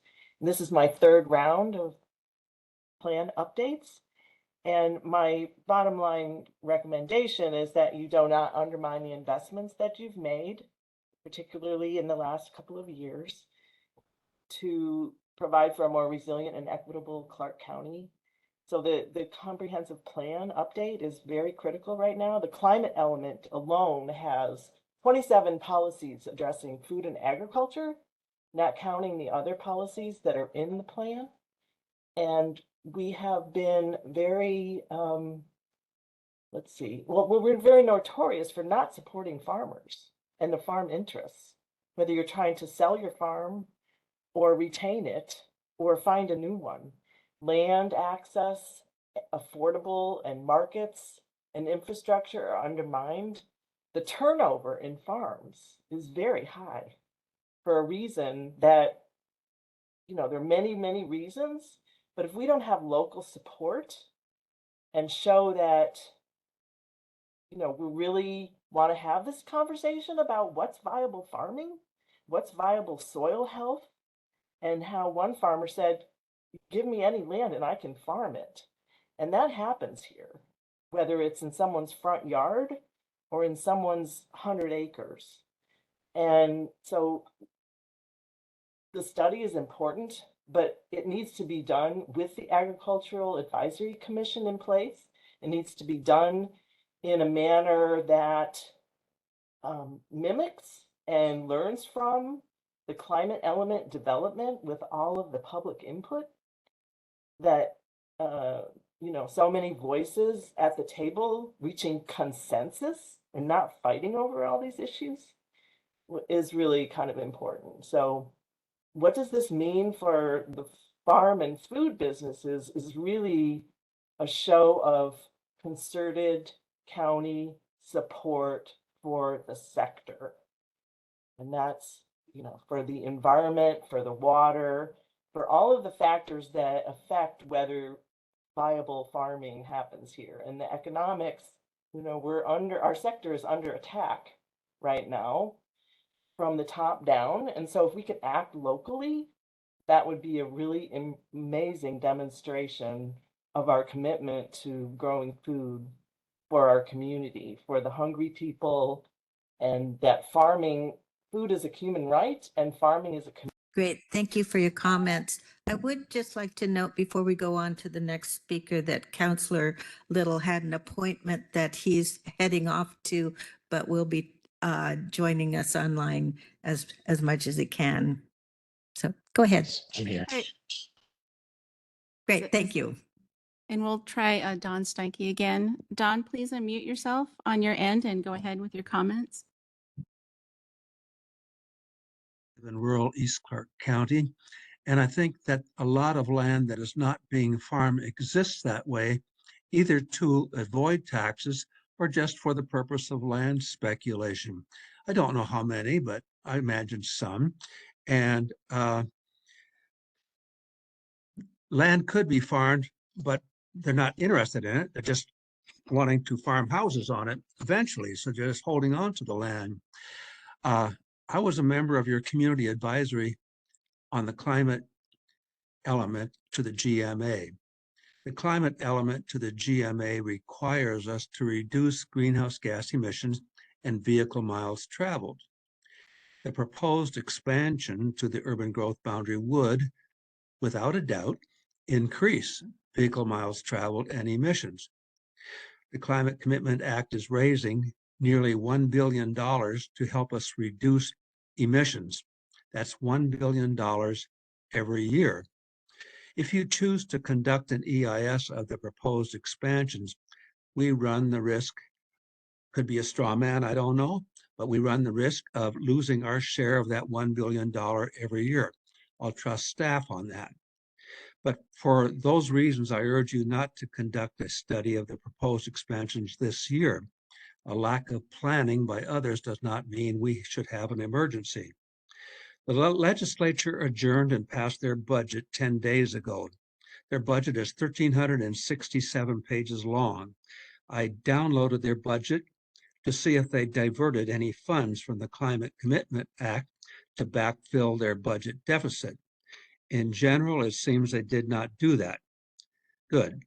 I pasted items of interest related to climate into a Word document from the budget. I've attached that document to an email I sent to you yesterday. My document is not polished, but neither was a source document. You don't need an environmental impact study to realize that the proposed expansions would violate the GMA because it increases sprawl and would increase vehicle miles traveled and increase emissions, and those impacts cannot be mitigated. Thank you very much. Thank you. We have 7 more for those who are keeping track online. We have Justin Berger. Justin, please go ahead with your comments.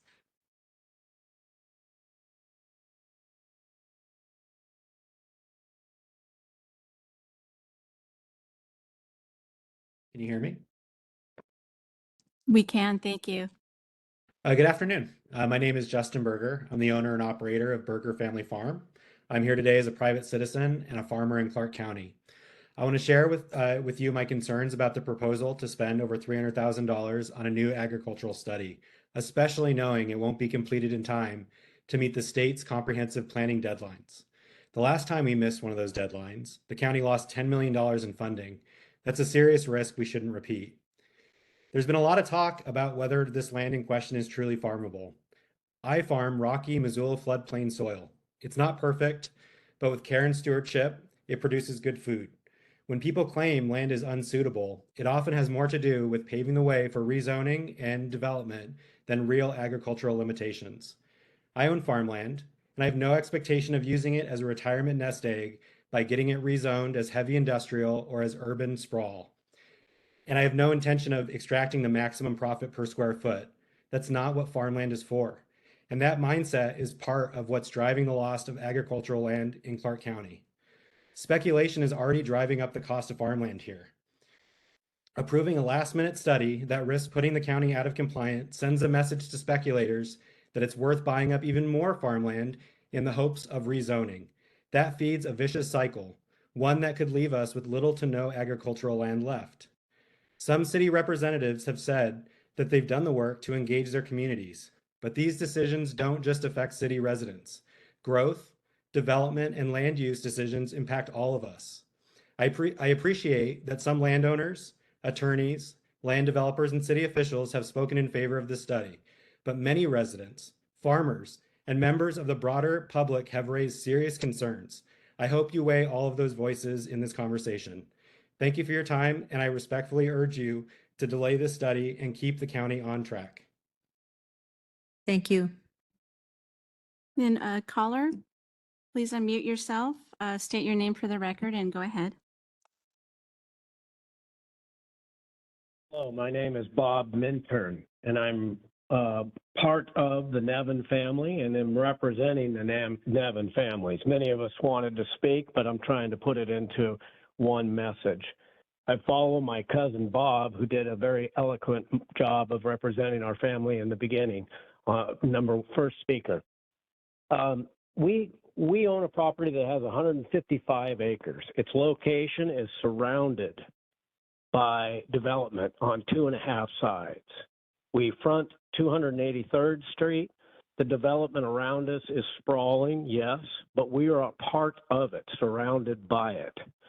We have done an ag study, self-performed by ourselves and others, and we found out we have no water rights. I think that can be made clear. No water rights limits the amount of farming that can be done on the property. There hasn't been farming on the property for 100+ years. The family has owned it for nearly 60 years. We don't plan on farming it. This is an opportunity for us to work the land, and we hope to be a community partner and work as a progressive development community to come up with a master plan community that can have affordable housing and some jobs right there. So we continue to talk about what development has from a negative perspective, but I want to reinvent the wheel on this. A master plan community can provide affordable housing where a job goes home to sleep. I think it's important to remember that this is an opportunity for the city of Camas and Clark County to grow in a smart way, taking full advantage of land that is already impacted by the housing around it and is not an aggregate, not used for ag currently or for the long, long time. Again, our family's been involved in the community for over 100 years, and I hope you'll consider that as you move forward. And we are 100% behind performing the ag study and before the UGA boundary request is submitted. Thank you. Thank you. Linda Conaway, please unmute yourself and go ahead with your comments.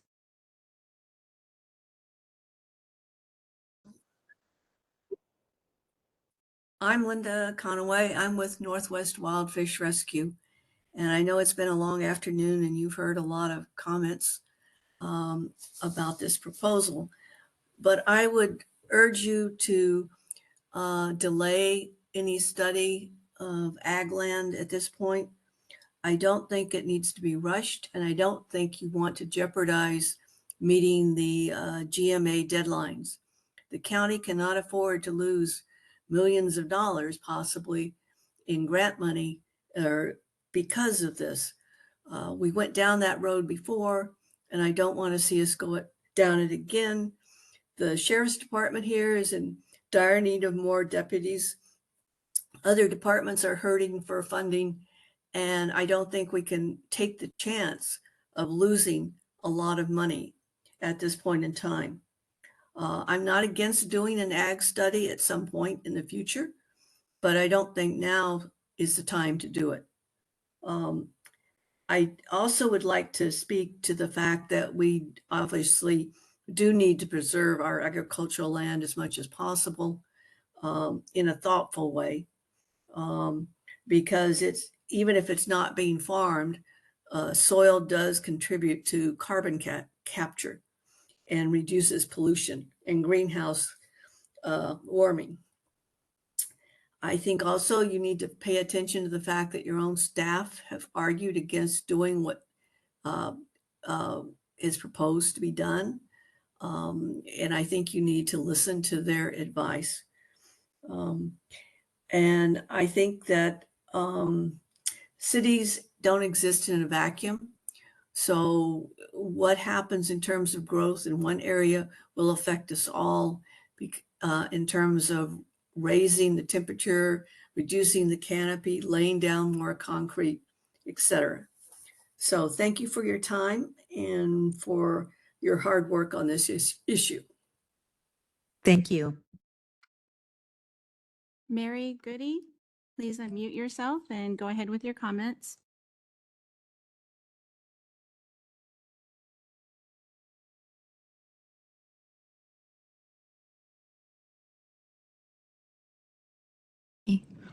Jackie Lane, please go ahead with your comments.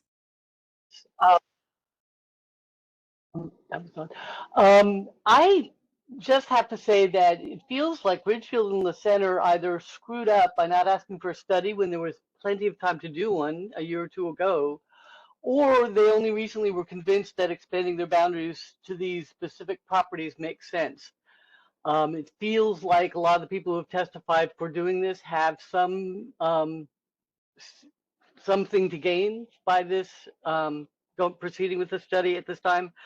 I agree with a lot of the other people who spoke that we want a study, but we want a good quality study, a quality study that won't land the county in court for being rushed, a quality study that will get plenty of public participation.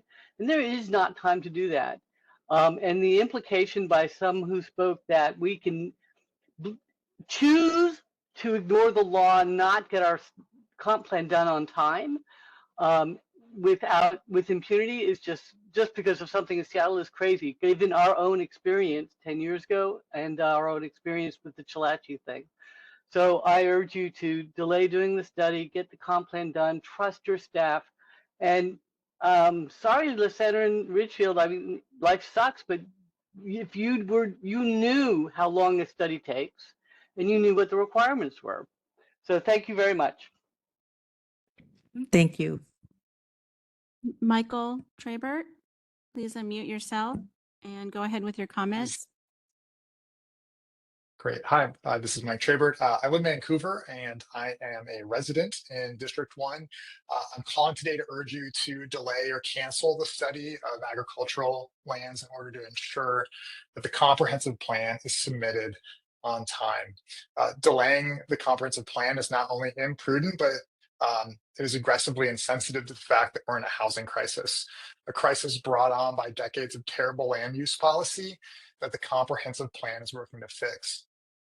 If building more suburban sprawl, more of the same single-family homes on rural land far from services was the solution to the housing crisis, we would currently not be in a housing crisis. We have so much of it.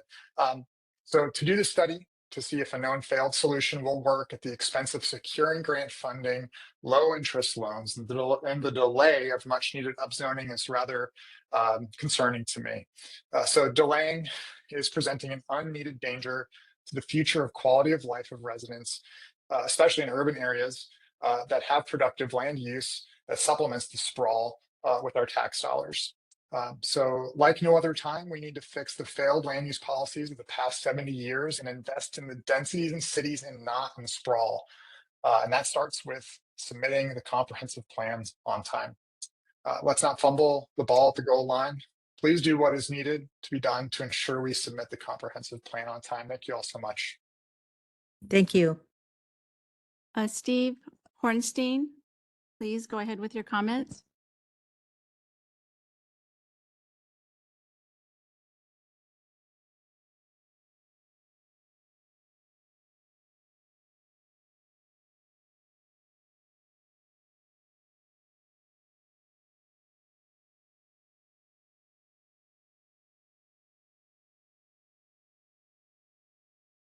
Steve Hornstein, please unmute yourself and go ahead with your comments.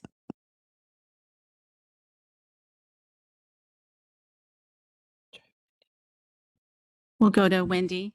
Wendy, please unmute yourself and go ahead with your comments.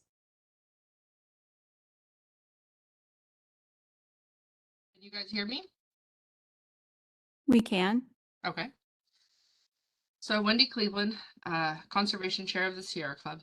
So after traveling, I'm sick again and calling in out of consideration for you all. I urge you to vote against any action, such as the study of ag lands, that would enable urban sprawl and expanding urban growth boundaries. Ag land, not just viable farmland, is essential to our way of life. Once lost, lost forever. This last-minute study is being brought to the council by special interest groups. Being so late in calling in, I know you've heard all of this much before, but I'm still going to add my 2 cents here.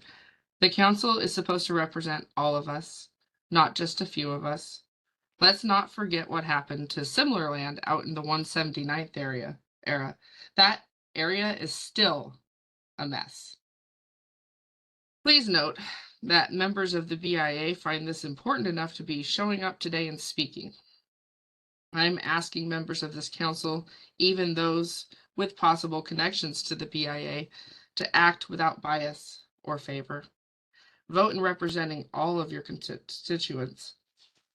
County staff and those smarter than me have all warned you of the consequences if you go forward with this study. The answer to this matter is clear, and you all know what that is. Do the right thing. Do that, and you're welcome for my time once again. Thank you. We'll try Steve Hornstein again. Steve, please unmute yourself and go ahead. Sorry about that. Can you hear me now? We can. Thank you very much. Steve Hornstein for the record, Schwabe, Williamson, and Wyatt. I have the dubious distinction of being the only land use practitioner in Clark County that's participated in all 4 of the comp plan updates from the beginning of GMA and all of their appeals. I'm very troubled today by information received by most of the folks testifying today. There are a couple of assumptions in that are just wrong. Number one, that you have a policy choice about whether to do this plan as part of the this ag plan as part of the overall comprehensive plan that you're going to submit. And number two, that you will be penalized if you're late. First of all, it's not a policy decision. The law requires you to do this plan and submit it as part of your overall comprehensive plan. Second of all, there is no procedural mechanism to penalize the county financially for failing to submit their plan on time. I've never seen it done in my 40 years of doing this kind of work. And I looked carefully, and there's no procedure for that to happen unless until you get to the end of an appeal of your plan and the growth board issues a declaration of invalidity. Staff, I think staff has said, and they'll correct me if I'm wrong, that because you're not proposing any boundary expansions, you don't need to do the ag study. Also incorrect as a matter of the Growth Management Act. Think about it this way, and this is what's happened in the past on various issues. Think about it this way. The county will proceed to adopt this plan on the path that people would like you to be on. At least you won't expand your urban growth boundaries. That issue almost always gets appealed. In this particular planning process, it could be appealed by the cities who really want the ag study done so they can expand urban growth boundaries in a couple of relatively small areas, or it could be appealed by the landowners. Landowners are almost always willing to do it. Cities less so. This may be the time that they do that. So then you get before the Growth Management Hearings Board, and the issue of your failure to do these particular urban growth boundary expansions comes before the board in public hearing. And the board turns to the county and said, where's your study? Where's your ag study? Where's your resource land study? Well, we didn't do one yet. We're going to do it later. That will produce a remand. That will produce most likely a declaration of invalidity. That most likely will produce a withholding of funds from the state. And that will create financial problems, policy problems, and political problems for this board. And it's just not necessary. Thank you very much. Thank you for your testimony.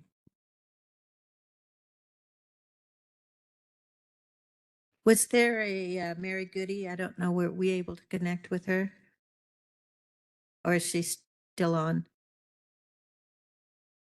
Okay.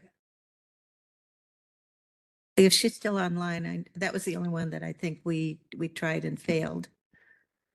Mary Goody, if you want to unmute yourself on your end and go ahead with your comments, if you'd like. Oh, thank you very much. I apologize for the confusion there. I was having some difficulty unmuting. There have been many people who spoke today, and I was saddened to hear Lawyer Hornstein's comments that many or all of the people who testified before you today spoke from misinformation. I will not belabor this long and lengthy afternoon, but I will say that I agree wholeheartedly that the ag study should be delayed and we must meet our comprehensive plan deadline. Someone commented today, knowledge is power, and that is certainly true, but also haste makes waste, and waste can be the cost of the study itself because there isn't enough time to complete it in the fashion in which it should be completed, and also the possibility that we will find ourselves not eligible for grants or loans as they are needed. And finally, I'd like to say, as a resident of Battleground, that if we delay our comp plan deadline, the cities of Yakult, Battleground, and Camas will also be forced to delay their comprehensive plans as well. And that is unfortunate. And I ask you to do the right thing, and thank you very much for your time. Thank you. And that concludes public comment. Okay, we're going to move on with the agenda. Thank you very much. I think commendable by and large, civil, and even in the face of conflicting information.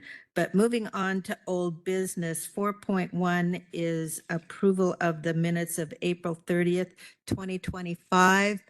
I'll entertain a motion. So moved. Move to approve. Is there a second? I second. Thank you.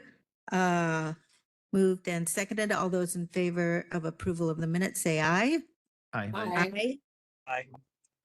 Thank you. Chair, I did want to yes. bring something up, 4.1 in the minutes. As I was going over them, under new business, the second bullet point, Youth Commission meeting invitation. It was going to be between me and you, Councilor Young, to decide who was going to attend with Chair Marshall, and we haven't made that decision. Which one? It's the Youth Commission meeting invitation. Oh, I think you were gone by the time that came up. I have been there twice. I really enjoy it. And so, but if you have not, if you're interested in going that, I'd be happy to let you take that opportunity. Thank you. I'll do that. Thanks. Okay, thank you for that. And thanks for approval of the minutes. Then on to 4.2, 2025 Comprehensive Plan Update. So I will just start them off. They are only going to be sharing the updated timeline based on the ag study that is scheduled to go out today for RFP, just as a reminder. So that's, and of course, if council has questions or anything, we can certainly answer that, and we'll pull up the draft schedule. Thank you for that. And just also to frame this up a little bit, this has come back to receive this information. And I also thought it was important knowing that we now know we're not going to be getting an extension of our deadline. And this is to inform what impact that has. Thank you. Please go ahead. Good afternoon, councillors. For the record, Oliver Ojiakon. With me this afternoon is Jose Alvarez, who's a program manager in community planning. Councillors, what we will do is, as the county manager indicated, our focus this afternoon is going to be on the updated schedule for completion of the growth plan update. Last time I was here, I said, based on your decision, we are going to come back and see where things stand. So this afternoon, what I will do is just walk you through this carefully and see if you have any questions. But the takeaway is that we are not going to meet our statutory deadline of on or before December 2025. If you look at the draft that we have on the screen, we are technically in the CPR analysis and public review. We haven't really changed the date. We were hoping that from December through December, we will complete that. So where we are now is in the analysis and preparation of that draft environmental impact statement. The last time we were here on a work session or hearing was April 15th. And we will be coming back to the council, just have to have a work session with you, provide you an update. That's what I'm calling it, update on the open houses that we will have in May. We are planning on having open houses just to share with the public what the proposed alternative that will be studied in the DEIS are. So we will be coming back hopefully June, because the open houses will be May 28 and 29, and the third one will be June 2nd. We will also provide opportunity for those that couldn't attend to have an online review of the open house materials, and then be able to answer staff questions if they so choose. So we will come back on June 26th just to provide you an update of the what we learned from the open houses. Because of your prior decision, what we have then is a council work session on the resource land study. We are looking at that occurring August 6th, assuming whoever the consultant we choose is, and whether they can submit a study to us as soon as they can.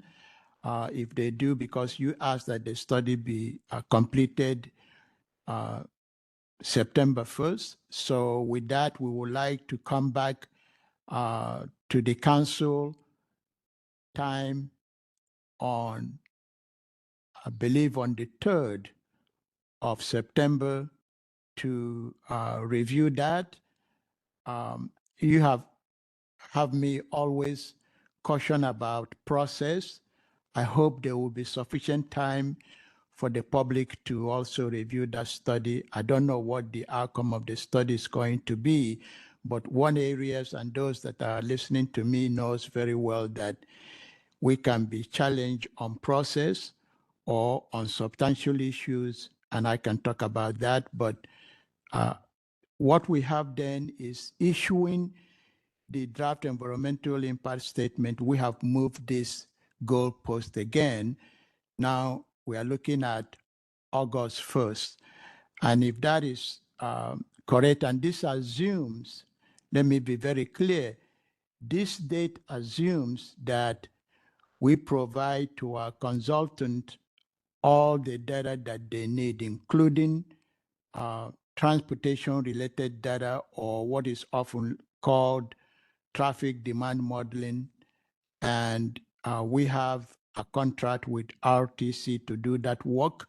And the contract we have with RTC is where RTC doesn't have sufficient time or need external help, they can go to Metro to run that model, and we absorb the cost.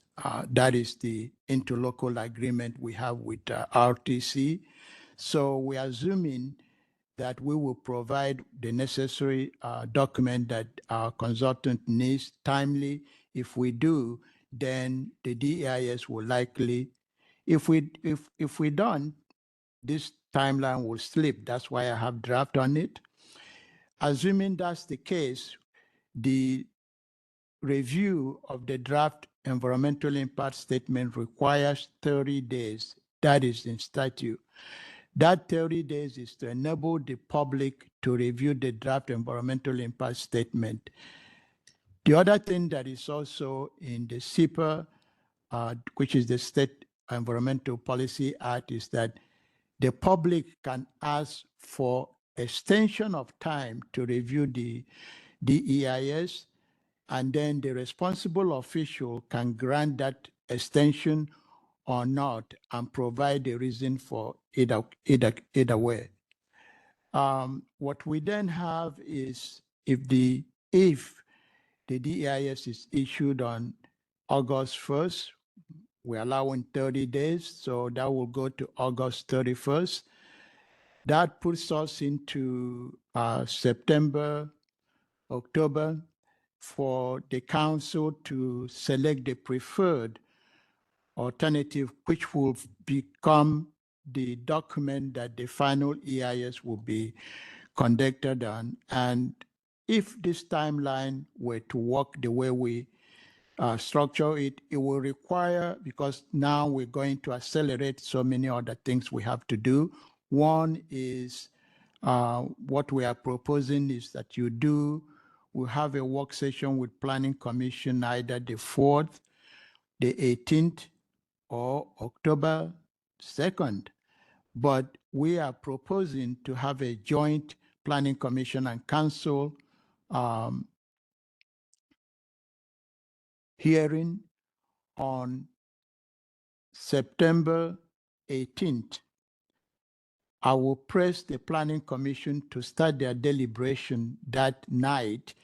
Where they are unable to do so, I move that to the 25th, if necessary. And then we'll come back to the council work session on October 1st, and hopefully have the council have your own deliberation and hearing. The beauty of having a joint council and planning commission is that you hear the hearing all at once. People don't skip the planning commission and come to you, but you will go away and then the planning commission will deliberate and make a recommendation to you. We're assuming everything works out well, then you will likely select the preferred by October 14th, and then the analysis will begin. What that means is that we, the cities and everyone else will begin to do the capital facilities plan, our capital facilities financial plan, and then other work we need to do. And we are looking at issuing the final EIS by November 14th. And while this is going on, we are working with staff to revise our comp plan text and other texts that we have to work on, which will then look at the preferred plan to make sure that our housing, our transportation, all the other elements are consistent with the preferred plan. And then hopefully we will submit in October, but I'm not sure that we will be able to do so because I have to have a document that I'm going to submit to the state to start our 60-day notice to commerce. If everything goes very well, I'm looking at beginning that in October. But if I don't have the final environmental impact statement document, unless I have a draft, and I have to be going back to the consultant to see whether we can get a draft that I can submit to Commerce to begin that 60-day notice is required. We cannot miss that. And that's what I talk often about, process and other issues. So with that, it will take us into the adoption process beginning in November. Even in the adoption process, it says initiate Commerce 60-day. We may be able to get that going early. I don't know whether we will or not, but I'm hopeful that we'll be able to do that. And then other deliverables we will have to send to Commerce and begin our joint hearing. Often, since I've been here, we have been giving the Planning Commission the month of December off. I don't have that luxury to do so because that's always a quiet time. People go on vacation. And all this is premise. I've talked to my staff. This is all premise. We know we have to do this. I'm asking them to delay their summer vacation. I can't tell other department to like RTC or even Public Works not to allow their staff to go on vacation, but I'm working hard because we need to get this done. Having said that, you can see that I am asking, according to this draft schedule, a joint PC and council hearing with the city's service provider and interested parties, a hearing on December 11th. You're not going to go on vacation either. And then I'm asking that the Planning Commission deliberation be on the 18th of December, and final adoption, council work session will push us into January 7th of 2026 with a final deliberation and hearing of January 13th. So that is the best I can come up with given where we are. And I'll stop there, see if you have questions. And, I commend my staff and our legal helping me to put this together. That's the best I can share with the council today. Thank you very much, Oliver. And this would be the most optimistic projection, and that if there was a request to have an extension of time for comment on the environmental impact statement, then does that mean a month later on everything, or maybe I'm too simplistic in this? Thank you, Councillor and Chair. That would be the case. I did not factor that in now, but I just stated that the opportunity is there for the public to ask for more time to review. In the past, they have asked and I have granted it. Because of this timeline, I have to give a reason why not to, but the ask is always going to be there. Okay, thank you. Now, Councillor Little, I don't know if you're online right now. Is he online right now? I am. Okay, because I want to turn to you because I know you have some things that will make it hard for you to participate. But do you have questions at this moment? Yeah, I have two questions. One is there any way to draft the RFP in a way that the consultant has to send in a midterm report or midway through that they could provide us preliminary information on just the de-designation portion so that staff could start the work, even though the full report won't be there till September 1st.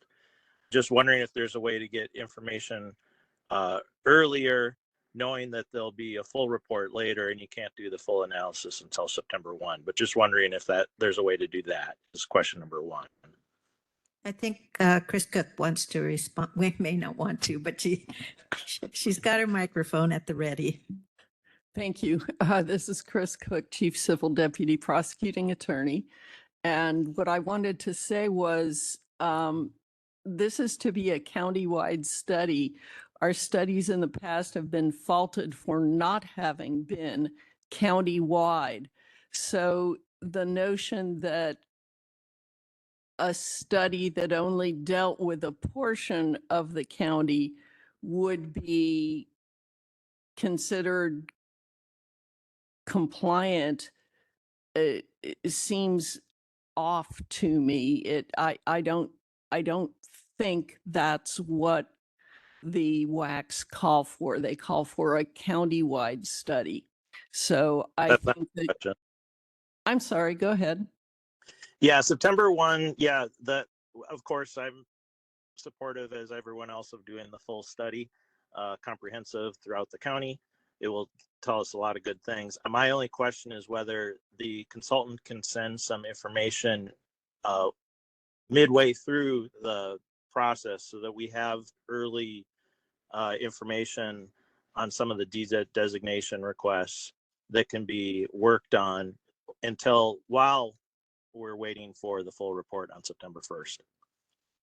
So if I could just ask a clarifying question too, based on what Chris has said, when they look at a county-wide study, we're not giving them, hey, look at this parcel and see if it could be de-designated. It's looking at ag land throughout the entire county and not separating out specific parcels. Is that correct? That's correct. Okay, thank you. Yeah, and as I understand it, the objective is to really look at the entire land base of agricultural land because it's in part determining the economic viability and whether or not you have enough land to really support the agricultural economy. Yep. Okay. So the answer, I'm assuming, is no on that one.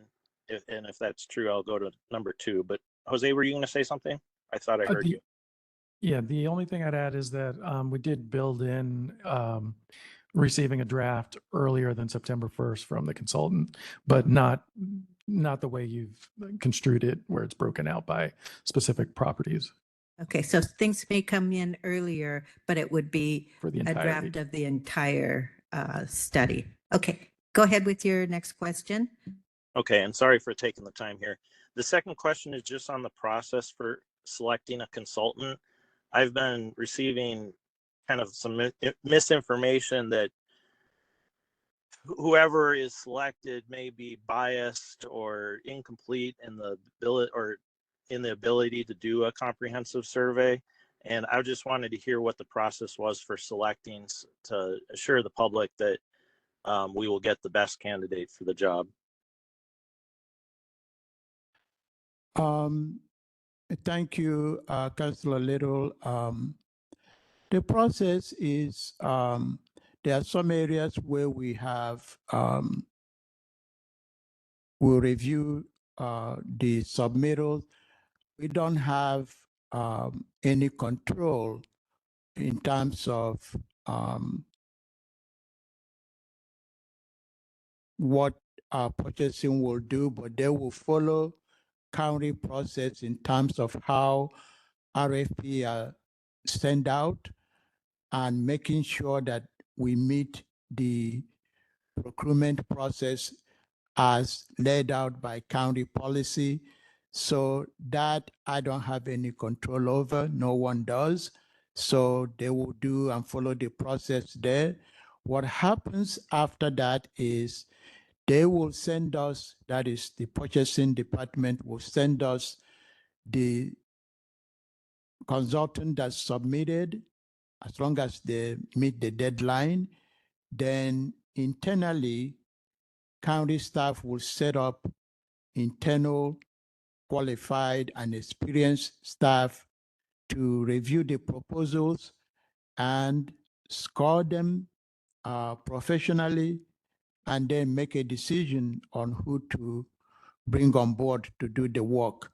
Bias or no bias, I'm not going to answer any question there.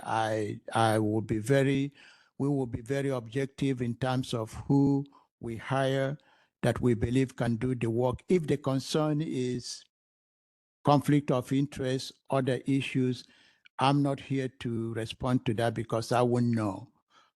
So that's my response to your question, sir. Thank you, sir. Very helpful. And then as far as award of a contract, that comes back to the council for Yes. our approval. Thank you. Yeah, we will come back to the council and share with you the scope of work and the consultant that we're hiring. Often we don't hire based on someone that submitted a low cost. For example, we look at expertise and whether they can be able to do the work. And the criteria is outlined in the RFP, and that was sent to council a couple weeks ago, and also the scoring numbers. Thank you. Let me just follow up with Councillor Little. Do you have any other questions, Councillor Little? Maybe later, but I'd like to let other counselors have a chance. Thank you. Okay, thank you. Councillor Fuentes?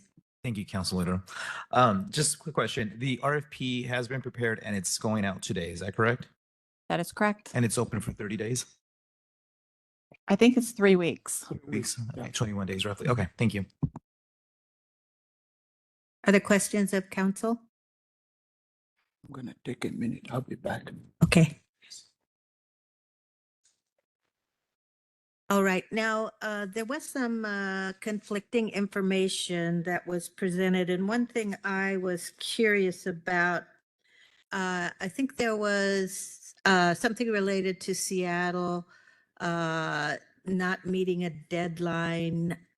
Is that accurate, and that's okay? That's okay. There's no repercussions. What's the Seattle status? Okay, Seattle status is that under RCW 3670A 7A, and this will get into a couple other things because it's like, oh, why aren't they being punished? That statute says that the scheduling, and 7B says the same thing. The scheduling that's in section 130, which is where our deadline is, meeting that scheduling is one of the requirements of GMA, and only counties that meet the requirements of GMA by complying with the deadline, or in one exception, are eligible for grants, loans, pledges, or financial guarantees under the Public Works loan section, under certain stormwater provisions, and planning grants and loans. So it's not a question of being invalid. That was not correct. It's if you're not in compliance, and that includes by meeting the schedule, then you're not eligible. Well, Seattle hasn't met the schedule. So what's the deal there? There is an exception for a city that is city or county that is fewer than 12 months out of compliance with the schedule. for development regulations that protect critical areas. Those cities are still considered to be in compliance for purposes of the loans and grants and whatnot. So Seattle, as I understand it, is working on best available science issues concerning its critical area ordinances. There are a number of new requirements for the counties in the Puget Sound area. And they expect to wrap up in October, which will be well within the 12 months.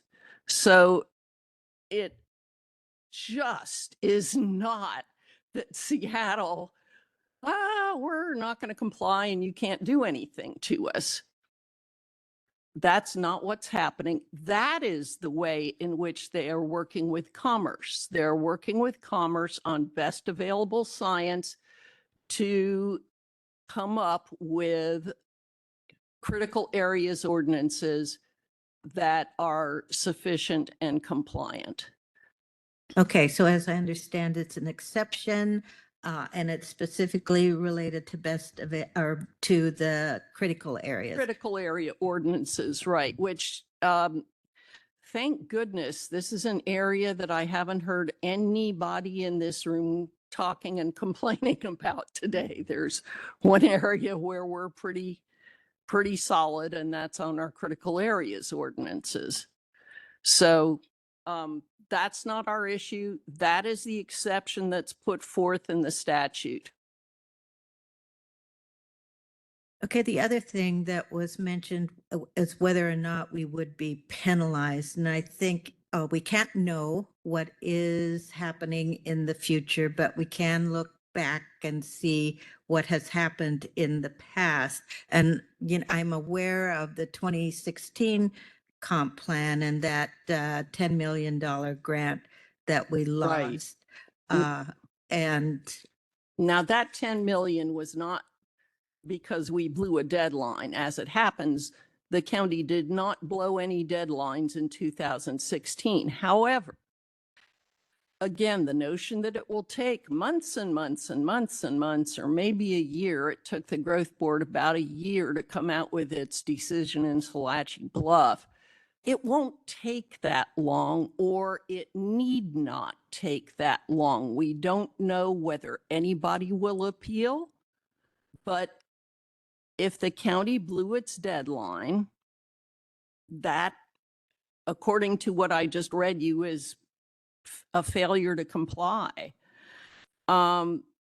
So this is what happened in 2016. The county adopted a rural industrial land bank for the lands that were designated for agriculture called the Lagler Farm, the Lagler property. Interestingly enough, the Lagler folks were Mr. Hornstein's clients. The county adopted the Rural Industrial Land Bank, and that was appealed about a month later. And a month after that, the folks who appealed submitted a motion for judgment, summary judgment, without a hearing to the growth board on, as it turned out, it was a bad argument. They said they used a deadline that appeared in a different statute. They said, you didn't meet that deadline. So this is just wrong. It doesn't make any difference whether anything else in it is wrong. It's wrong. To my astonishment, about 2 weeks later, the growth board granted their summary judgment and ruled that the county was not in compliance. We filed a motion for reconsideration saying, hey, you looked at the deadline in the wrong statute. And the growth board did reconsider and rescinded their prior opinion. If they had not rescinded it, the county would have been in non-compliance from the time that they issued that summary judgment, which was months and months before the decision in the full appeal was issued. I remember that very well. I'm surprised Mr. Hornstein does apparently not. Oh, go ahead, Oliver. It's not a question, and I think Chris could cover this more. There's a difference between not being out of compliance and the growth board issuing invalidity on adopted ordinance or adopted development regulations. Often when they issue invalidity, it means, depending on the action of the council, whether a formal application to do something can happen. But when an invalidity is issued, in the case, for example, on Shilashi Perry Bluff, the applicant, because of that invalidity order, cannot submit an application or vest. So there's a difference. We can be, the growth board or the court, or let's say the growth board can say we are out of compliance without issuing invalidity. Or they can say that we are out of compliance and also issue invalidity on the adopted development regulations. So it varies, but I just want to make that clarification. But I know Chris knows better than this. I'm not an attorney, but I just want to make that distinction between non-compliance and invalidity. Yeah, I think you explained that very well. Sometimes the growth board issues its first decision and says, well, you're not compliant. Get into compliance. And then 6 months later, when you come back and you're still not compliant, then they issue invalidity. Sometimes the growth board issues invalidity and non-compliance at their first opportunity to do so, which was what they did with Salachi Bluff. Okay, just a quick follow-up before I lose it. So the jeopardy related to grants and loans, could that apply both with invalidity and failure to comply, or does it need to be invalidity? You have to be non-compliant for the growth board to determine invalidity. So non-compliance comes first, invalidity comes next. But this is what Oliver and I were trying to say. You don't need to be invalid to be ineligible. That's what the statute I read says. Only those counties and cities that meet the criteria set forth in that scheduling act may receive grants, loans, pledges, or financial guarantees under certain specified chapters. So if you're non-compliant, you're not eligible. Thank you. I hate to belabor this, but I think this is an important, consideration, knowing that we will not meet the deadline, and maybe by a couple of weeks, maybe much longer. But there are a number of points where we could be challenged. And then if we're challenged, then it could be a couple of years for all of that to get sorted out as I look back and see what's happened in the past. Is that correct? Excuse me, Chair. Counselor Little has his hand up. I know you can't see it. He's on the Okay. phone. Let me get an answer, and then Counselor Little, I'll call on you.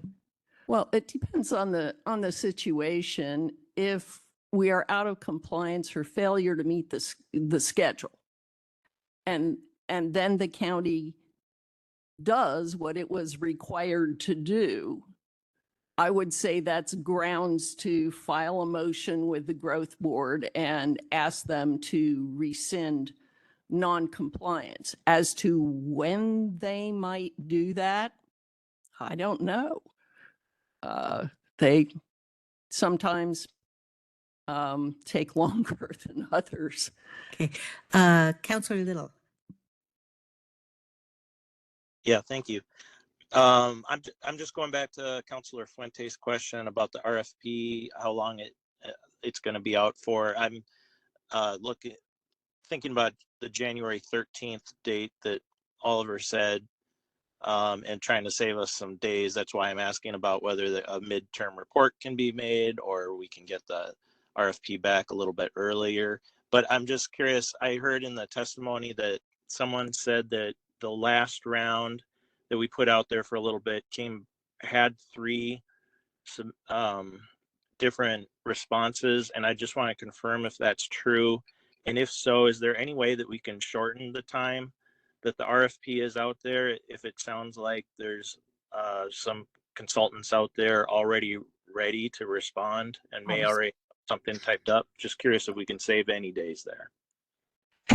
So yes, we did receive proposals. They did not go through the thorough review process as council provided direction to do the full scope starting in January of 2026. So that process was terminated.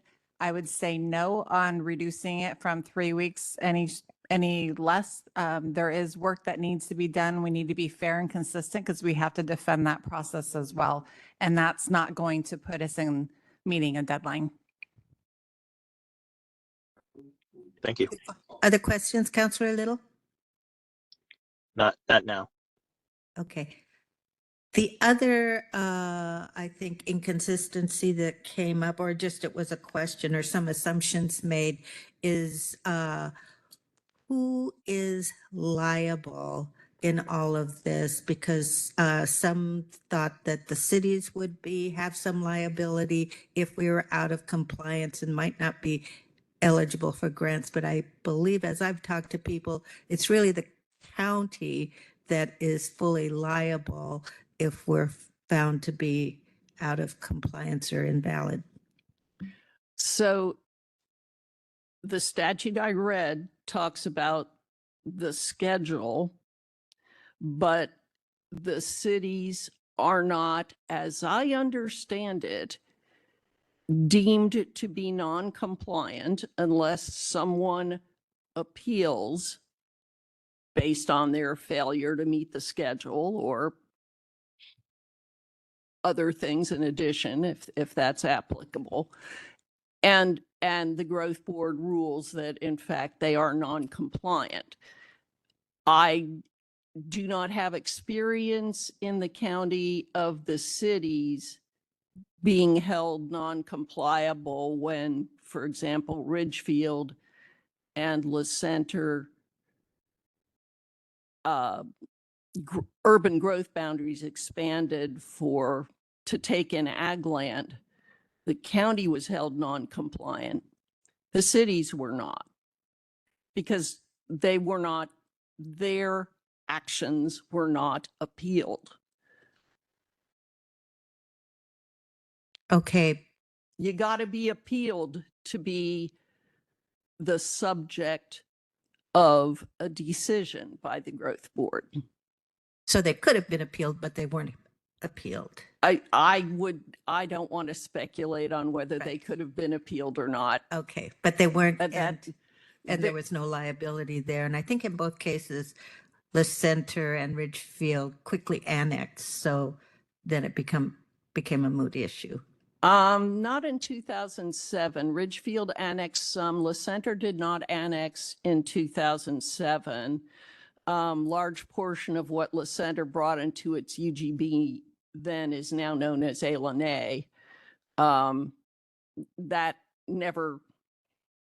didn't stick, but they did annex some land after 2016. Now, annexing at this point would not help anybody because the legislature saw that as a loophole and changed the statute to say that it doesn't make any difference whether you annex or not in terms of your abilities to, or your requirements to comply. Okay. Any other questions or comments by council?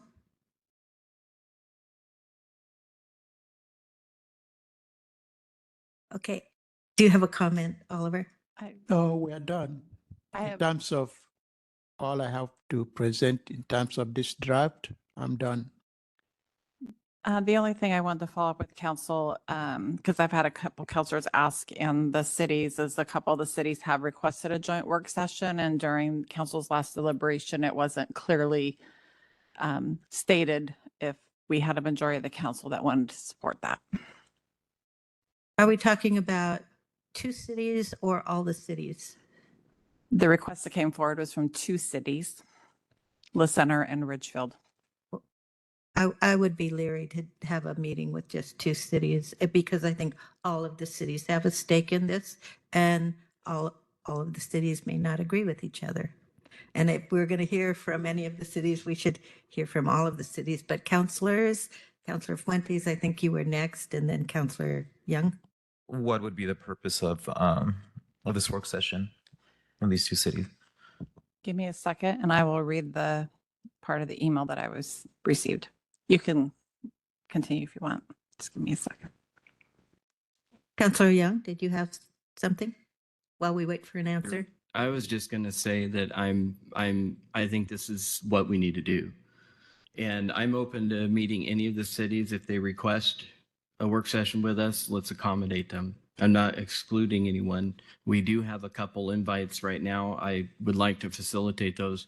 And to answer your question about what the purpose would be, the only time really that we have ever been able to hear from the cities about their vision and the reasoning and the process that they went through to develop those planned alternatives were prior to yours and Councilor Little being on the council. So I think that would be important for them to be able to make that connection.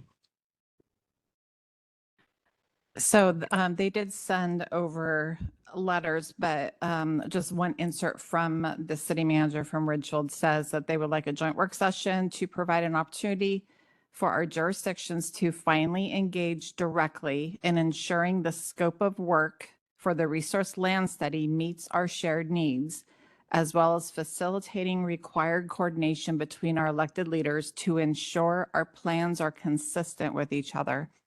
And I will note the RFP is going out. And so to engage directly ensuring the scope of work is defined by law. And I will just put this caution out there, and I'm sure I'll get the emails too.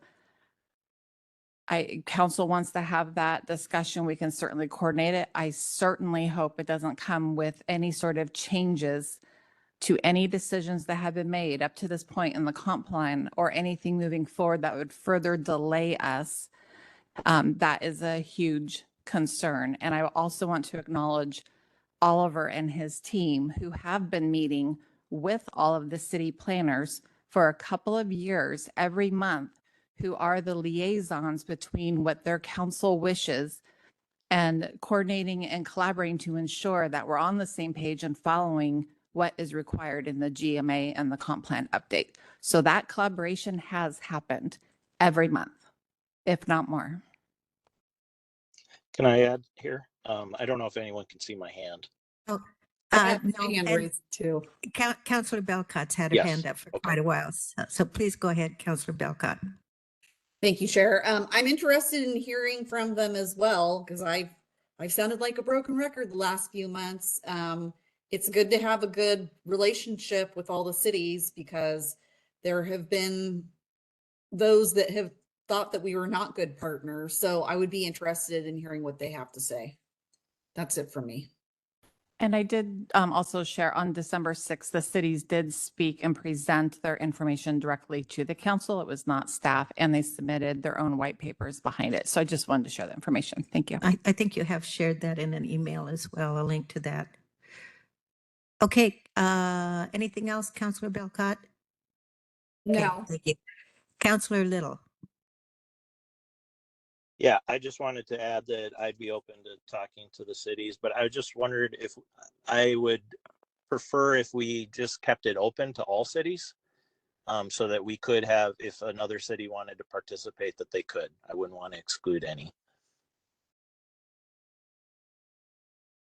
So it sounds like there's 3 thumbs up for that. I don't know. I think I think that I feel like there's been plenty of opportunities to collaborate with the cities. And I would like to bring up timing as well. We have a lot of work sessions on the books and I will be sharing that more detail with council, but is there timing I mean, we're moving forward. We're getting the RFP out there, you know, unless anything changes today. Is there any sense of urgency that this has to happen within a month?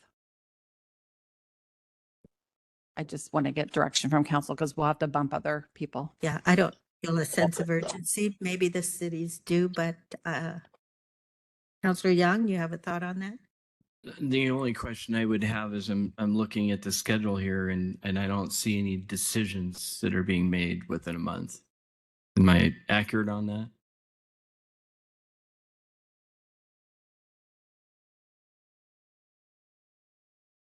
That's correct. We will not be making any decision in the next 1 month.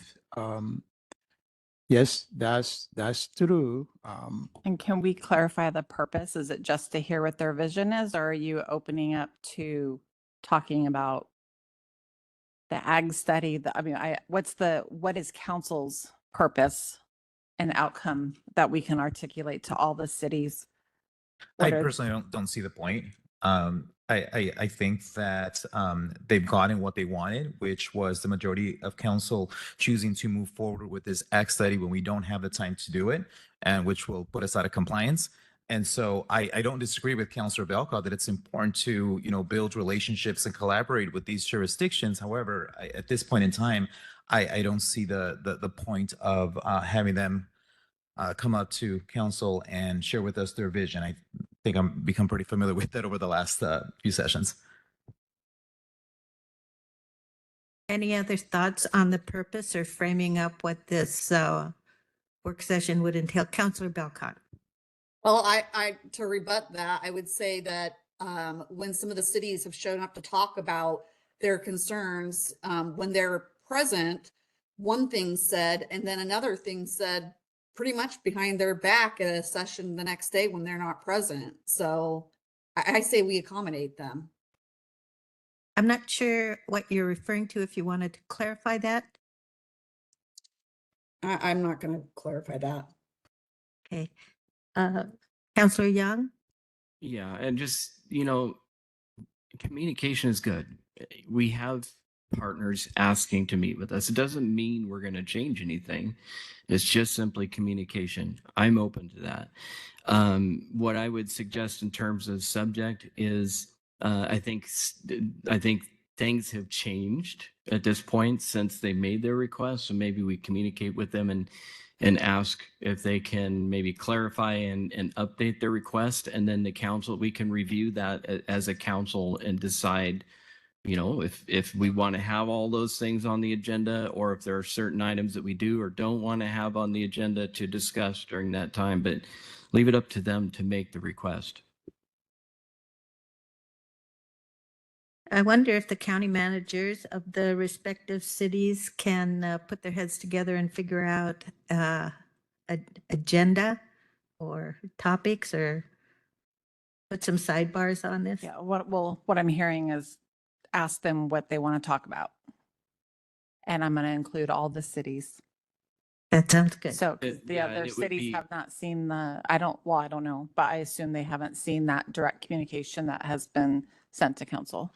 To put it better, I would say that we send out a notification to them saying that we've had a couple cities, or I think it's 2 or 1 or 2, I don't know, that have requested to have a work session with us, and that we're open if they wish as well. And if they do wish, we would like to know what the subject would be that they would like to discuss with the council. And restricting that to comp plan update. They may come back with Yes, fireworks. I will make, Something, you don't yes, know. I would agree to that comp plan update. Okay, if council's okay, I will email the city managers and let them know that we've had 2 cities reach out that want to talk about the comp plan update and want to solidify what the agenda topics are, and then we can get that scheduled within the next couple of months. Is that acceptable? Yes, I would say, but logistically, I still wonder about, because I think we've had quorums of a couple of cities at our meetings the last couple of times. And how to accommodate all of the. It'll be noticed. They will all have County to notice. they will all have to And then notice we would it. invite all of the entire city councils of all of the That's what I'm 8 hearing. cities. Is that what we're asking?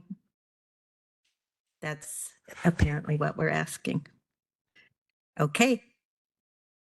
I can see you'll get right on that. I would like to go ahead and make a motion I'll make the motion and see if there's a second, and then I'll explain why I'm doing this. I'd like to move that we delay the agricultural resource study until after the December 31st, 2025 deadline to submit the comp plan update to be compliant. And Chair, this would be like a thumbs up direction to bring back to a Tuesday meeting, as you cannot take that action during council time. Great. Okay. Thank you for that clarification. So this would not then require a second necessarily. It would just require a thumb. That is correct. And then the initial direction would be potentially updating the resolution again on a Tuesday meeting. Great. Again, and let me just explain why I'm doing this. I think now that we know we cannot meet the deadline, I think knowing that the liability really rests likely based on past history on the county in its entirety, and that there is a great deal of risk involved. Again, looking back to what we experienced with past comp plan updates that were challenged, I think it makes sense. And so the planning staff can have a vacation in December. I think it's just put too much of a burden on the planning department with this deadline. So I think it will make some people happy. It will make some people very unhappy. But I think to proceed in this rushed way will not result in a good product, and it will all be challengeable, and we'll have expended a good deal of money in the process. So I don't know if there's 3 thumbs, but there's 2. Counselor Little, I can't see you. There's no thumb here. Okay. Thank you. Chair, Yes. I'd just like to make a comment. I didn't know we would be voting on something like this today. But first of all, I wanted to thank everybody for coming and spending their time going through this difficult issue. You know, and I took notes, and it wasn't because it's a popularity contest, but it was something I just wanted to do. You know, there were 26 people that testified that they wanted us to move forward with the ag land study. There were 27 that did not. And what that displays is that it's a very divisive issue. And I wanted to also state, you know, we had the Sierra Club, we had Odyssey International, we had ACE, we had Clark County Association of Realtors, we had property owners, we had City of La Center, including staff, members of their council, their attorney. We had the City of Richfield and their staff and council. We had the Building Industry Association, Friends of Clark County. We had land developer, at least one. We had the Contractors Association. We had land use attorneys, multiple. We had land use engineer, and we had multiple farmers come and testify. And the reason that I point this out is that the job that we have is extremely challenging, because we have all these darts pointed at us that we have to jump through, because every one of these groups, and I'm not going to make any friends right now, every one of these groups is a special interest group. Every one of them has specific special interests that are important to them. That doesn't mean anything derogatory. It just means they have ideas and visions that they coalesce around, and they work to achieve and accomplish things for those goals that they have. And that's great. And I learn from each and every one of those groups and those ideas. The unfortunate thing is, and I mentioned this the last time we discussed this, was I failed again to see anybody that is not a part of this group that at least announced that they live in Ridgefield or La Center. So the challenge is that we're not capturing your everyday people because they don't know that we are having this meeting today. They don't know that they should have been here, because what the decision we make can have a decade-long impact. So the point is, I received an email from somebody that I met about 2.5 years ago and hadn't heard from since. And actually all of our council received that email, and it was a resident of the city of Ridgefield. And she had sent us an email on Monday that echoed many of the reasons that were stated why we should not move forward with the land study. And then today we received a different email from her that had mentioned that she had talked to one of the counselors of the city of Ridgefield who had been a friend for many years that she trusts. And she listed multiple things that she felt were disinformation that she had been dependent on when she made that initial letter to us. And just reading some of the information I received that inspired my opposition to Ridgefield's request was missing, inaccurate, or misleading. And I want to make sure you hear me. We all received that Chair, letter, and we've all been please. here to listen to all of the Chair, testimony, and we still have a good deal of I agenda to understand that. get through. I would like to just finish this one thing because it displays my attitude towards this decision. She goes on to mention some of those things that she considered disinformation. She pointed out the things that she learned about Ridgefield's comp plan, including the fire station. And she says, some of you have known me for years and know that I do not contact you often. When I do, it's usually after I have studied the issue of concern in great detail. In this case, I acted precipitously based on partial information to get my message to you quickly. I no longer oppose Ridgefield's request for the land use study and hope you consider the information I provided here to make a fully informed decision. And that's what this is about, is having as much information that we can possibly have to make good, solid decisions. This is how I go about my decision-making process, is hear from everybody, weigh all of the information, realizing that almost everybody is biased in one way or another, and trying to come to the best solution for the entire county. So thank you for listening. Okay, anything else from the county manager or staff on this issue before we move on? I'll just emphasize that this will be a council-to-council meeting, so it is not the expectation that staff will be presenting anything at that meeting, because it really is between legislative bodies. Great, thank you for that clarification. Okay, council reports. I have a report. Yes, please go ahead. I just wanted to share some good news that in my other life, I work for a conservation group called Ducks Unlimited, and we work on wetlands conservation. And I've been working on a bill I drafted 3 years ago to provide more funding in our region for wetlands work, wetlands conservation, restoration, on the ground work, water infrastructure, help farmers and landowners. And the good news is that the bill, we got the bill introduced yesterday in the Senate, US Senate, with Senator Wyden of Oregon, a Democrat, and Senator Crapo of Idaho, a Republican.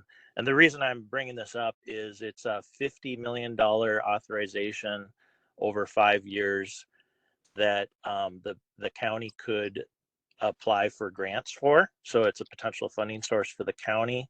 Also, tribes can apply, nonprofit groups can apply, cities can apply. So it's a new potential source of funding. And I just want to bring it up because I've been celebrating. It's a very hard environment right now in Congress, as we all know, to have funding for the things that we care about, and they're cutting things left and right. And in the midst of that, we got a bill introduced that would authorize new funding in our community. So I just want to celebrate that. And it's just step one.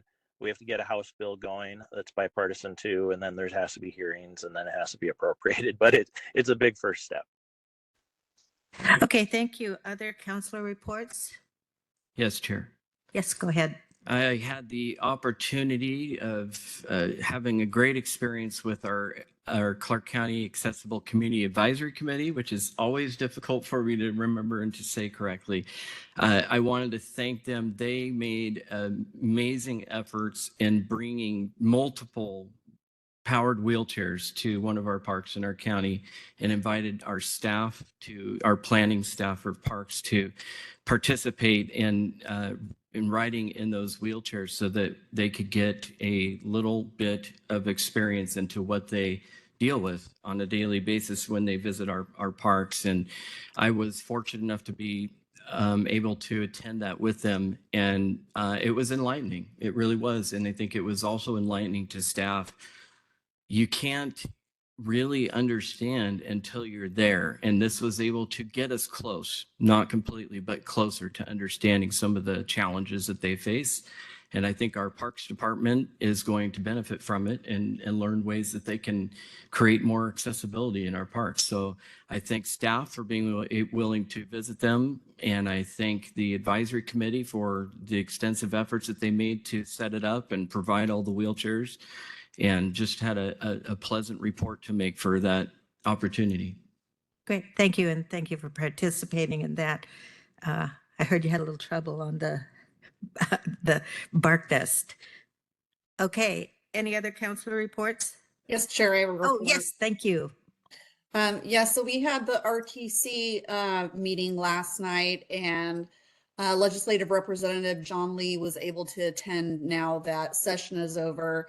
And he requested that TriMet come and give the RTC Board of Directors a presentation about plummeting TriMet ridership that is basically bankrupting them, and to discuss the Oregon Transit Association of a 0.4 increase in statewide transportation improvement fund employee payroll tax that they're talking about to keep TriMet going. So I thought that would be interesting to mention as we further discuss the IBR issue.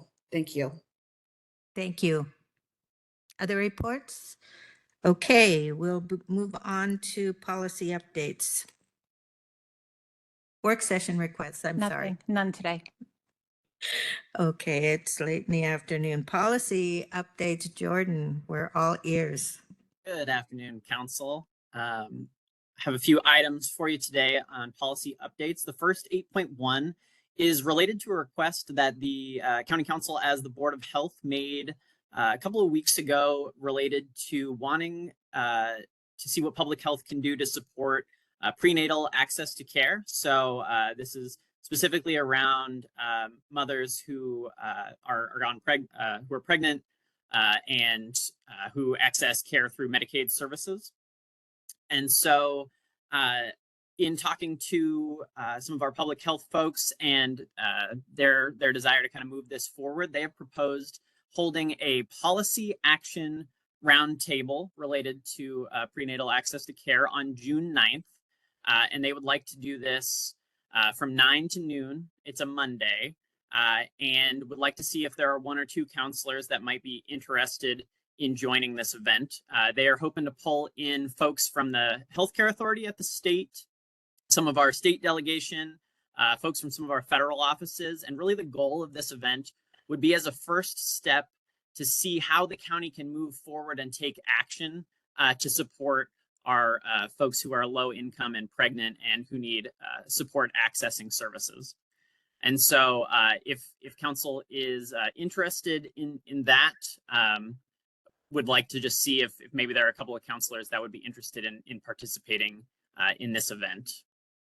Thank you, Jordan. I think this was the direction we were hoping to go with the Board of Health and Public Health. I'd be interested. Other counselors? I am interested as well, but I know that Counselor Fuentes is on fact. So if he would like to take that opportunity, I would. Yeah, thank you, Counselor Young. What's the date again? It is Jordan? June 9th. They're proposing from 9 to noon. It's a Monday. And Okay. part of the reason why they're trying to get this going sort of quickly is to hopefully capture some folks before the end of the school year, and folks really head out on vacation. Kind of that mid-June time frame is when a lot of the schools are ending. Yeah, I'd be interested. Thank you. Okay, thank you.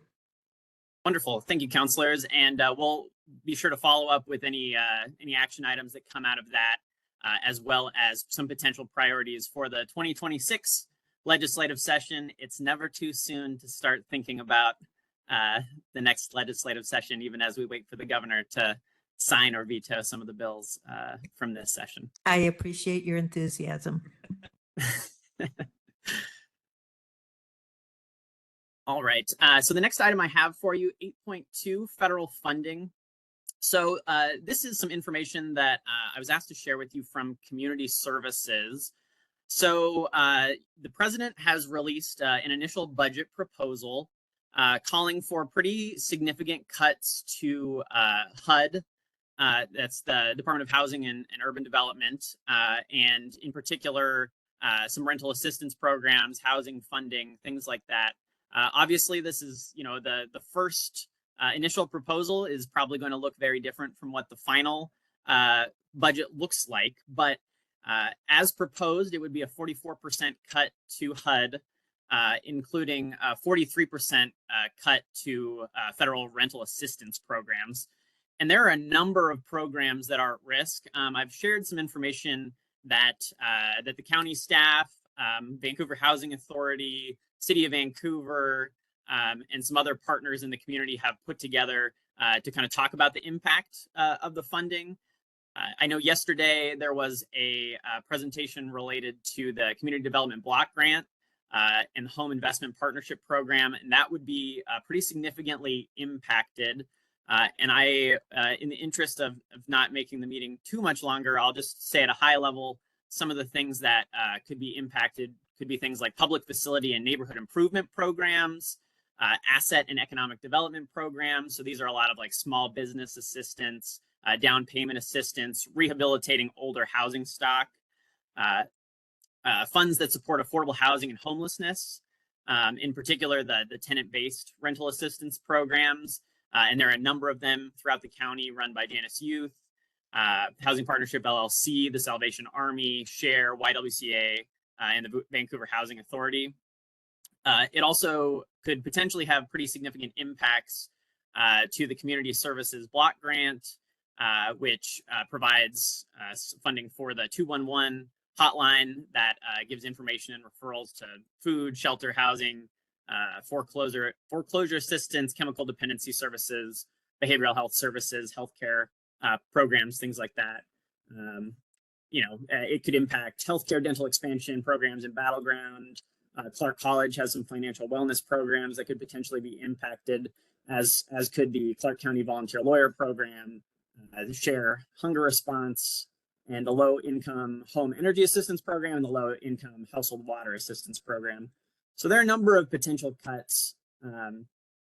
And so I'd like to see if council is interested in providing direction today about maybe drafting up a letter and engaging with some of the other partners in the community to contact our federal delegation and request that they support continued funding for Medicaid programs, as well as the HUD programs that are potentially at risk in the current proposed budget.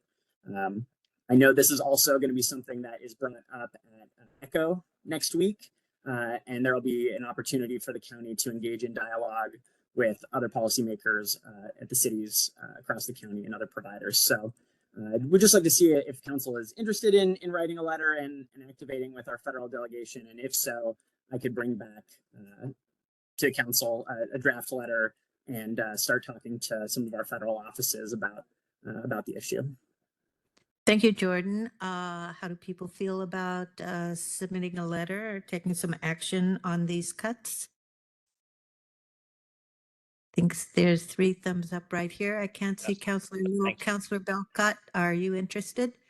I'm not, only because I have the inside view of the federal government, and it's just, it's not going to matter. I mean, I'm not trying to have a bad attitude, but budgets are being cut in every federal agency right now, just everywhere. So that's Okay. just me.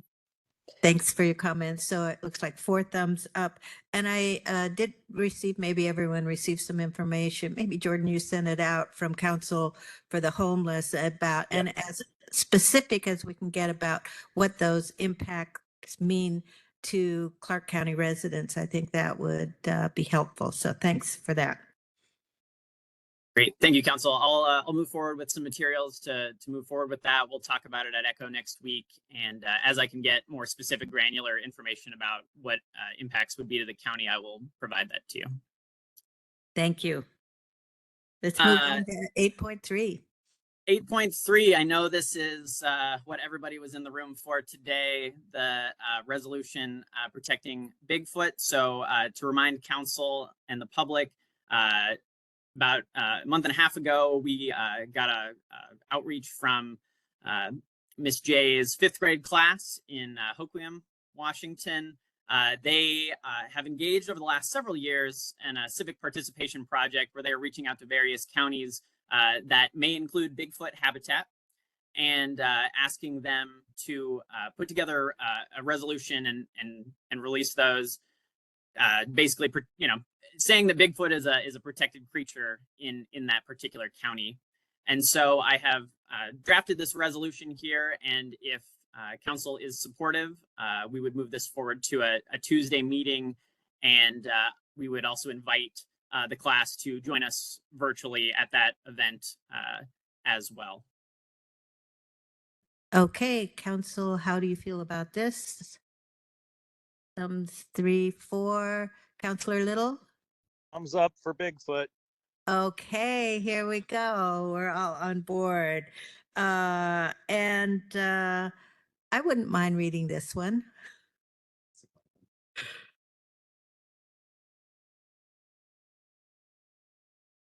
Thanks, Chair. Okay. And then the final item I have for you today, just briefly, I just put together a short letter based on council's direction last week, thanking our state delegation for all the work that they have done. It was a long and challenging session in Olympia, and many of the county's priorities were funded or otherwise followed up with, and even the things that did not move forward for the county in this session, I know we got a lot of support from our state delegation in terms of trying to submit funding amendments and trying to get support for various county programs. And so just put this brief note together from the council to thank them for all the work that they do. Okay, any thoughts from the council? I think thumbs up all around on this. Yes. Yep, sounds good. Wonderful. Thank you, council. And that's all I have for you today. That's it. Okay, thanks very much. That moves us on. We're going to be moving into an executive session pending 9.2 pending litigation, RCW 42.30.110 paren 1 paren little I for 15 minutes, and there'll be after action. So I think that would take us, unless people want to take a little bit of a break before we go into executive session, to 5:05. Does that sound good? Okay. Thank you.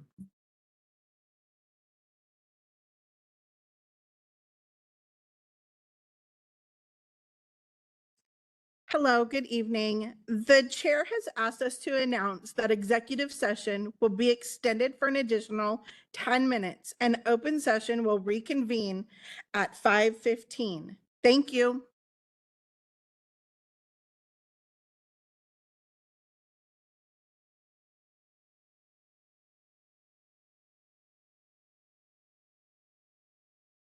Good evening. The chair has asked us to announce that executive session will be extended for an additional five minutes and open session will reconvene at 5:20.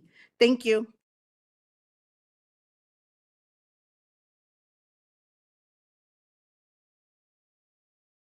Council has returned from our executive session. There is no after action, and without objection, this meeting is adjourned.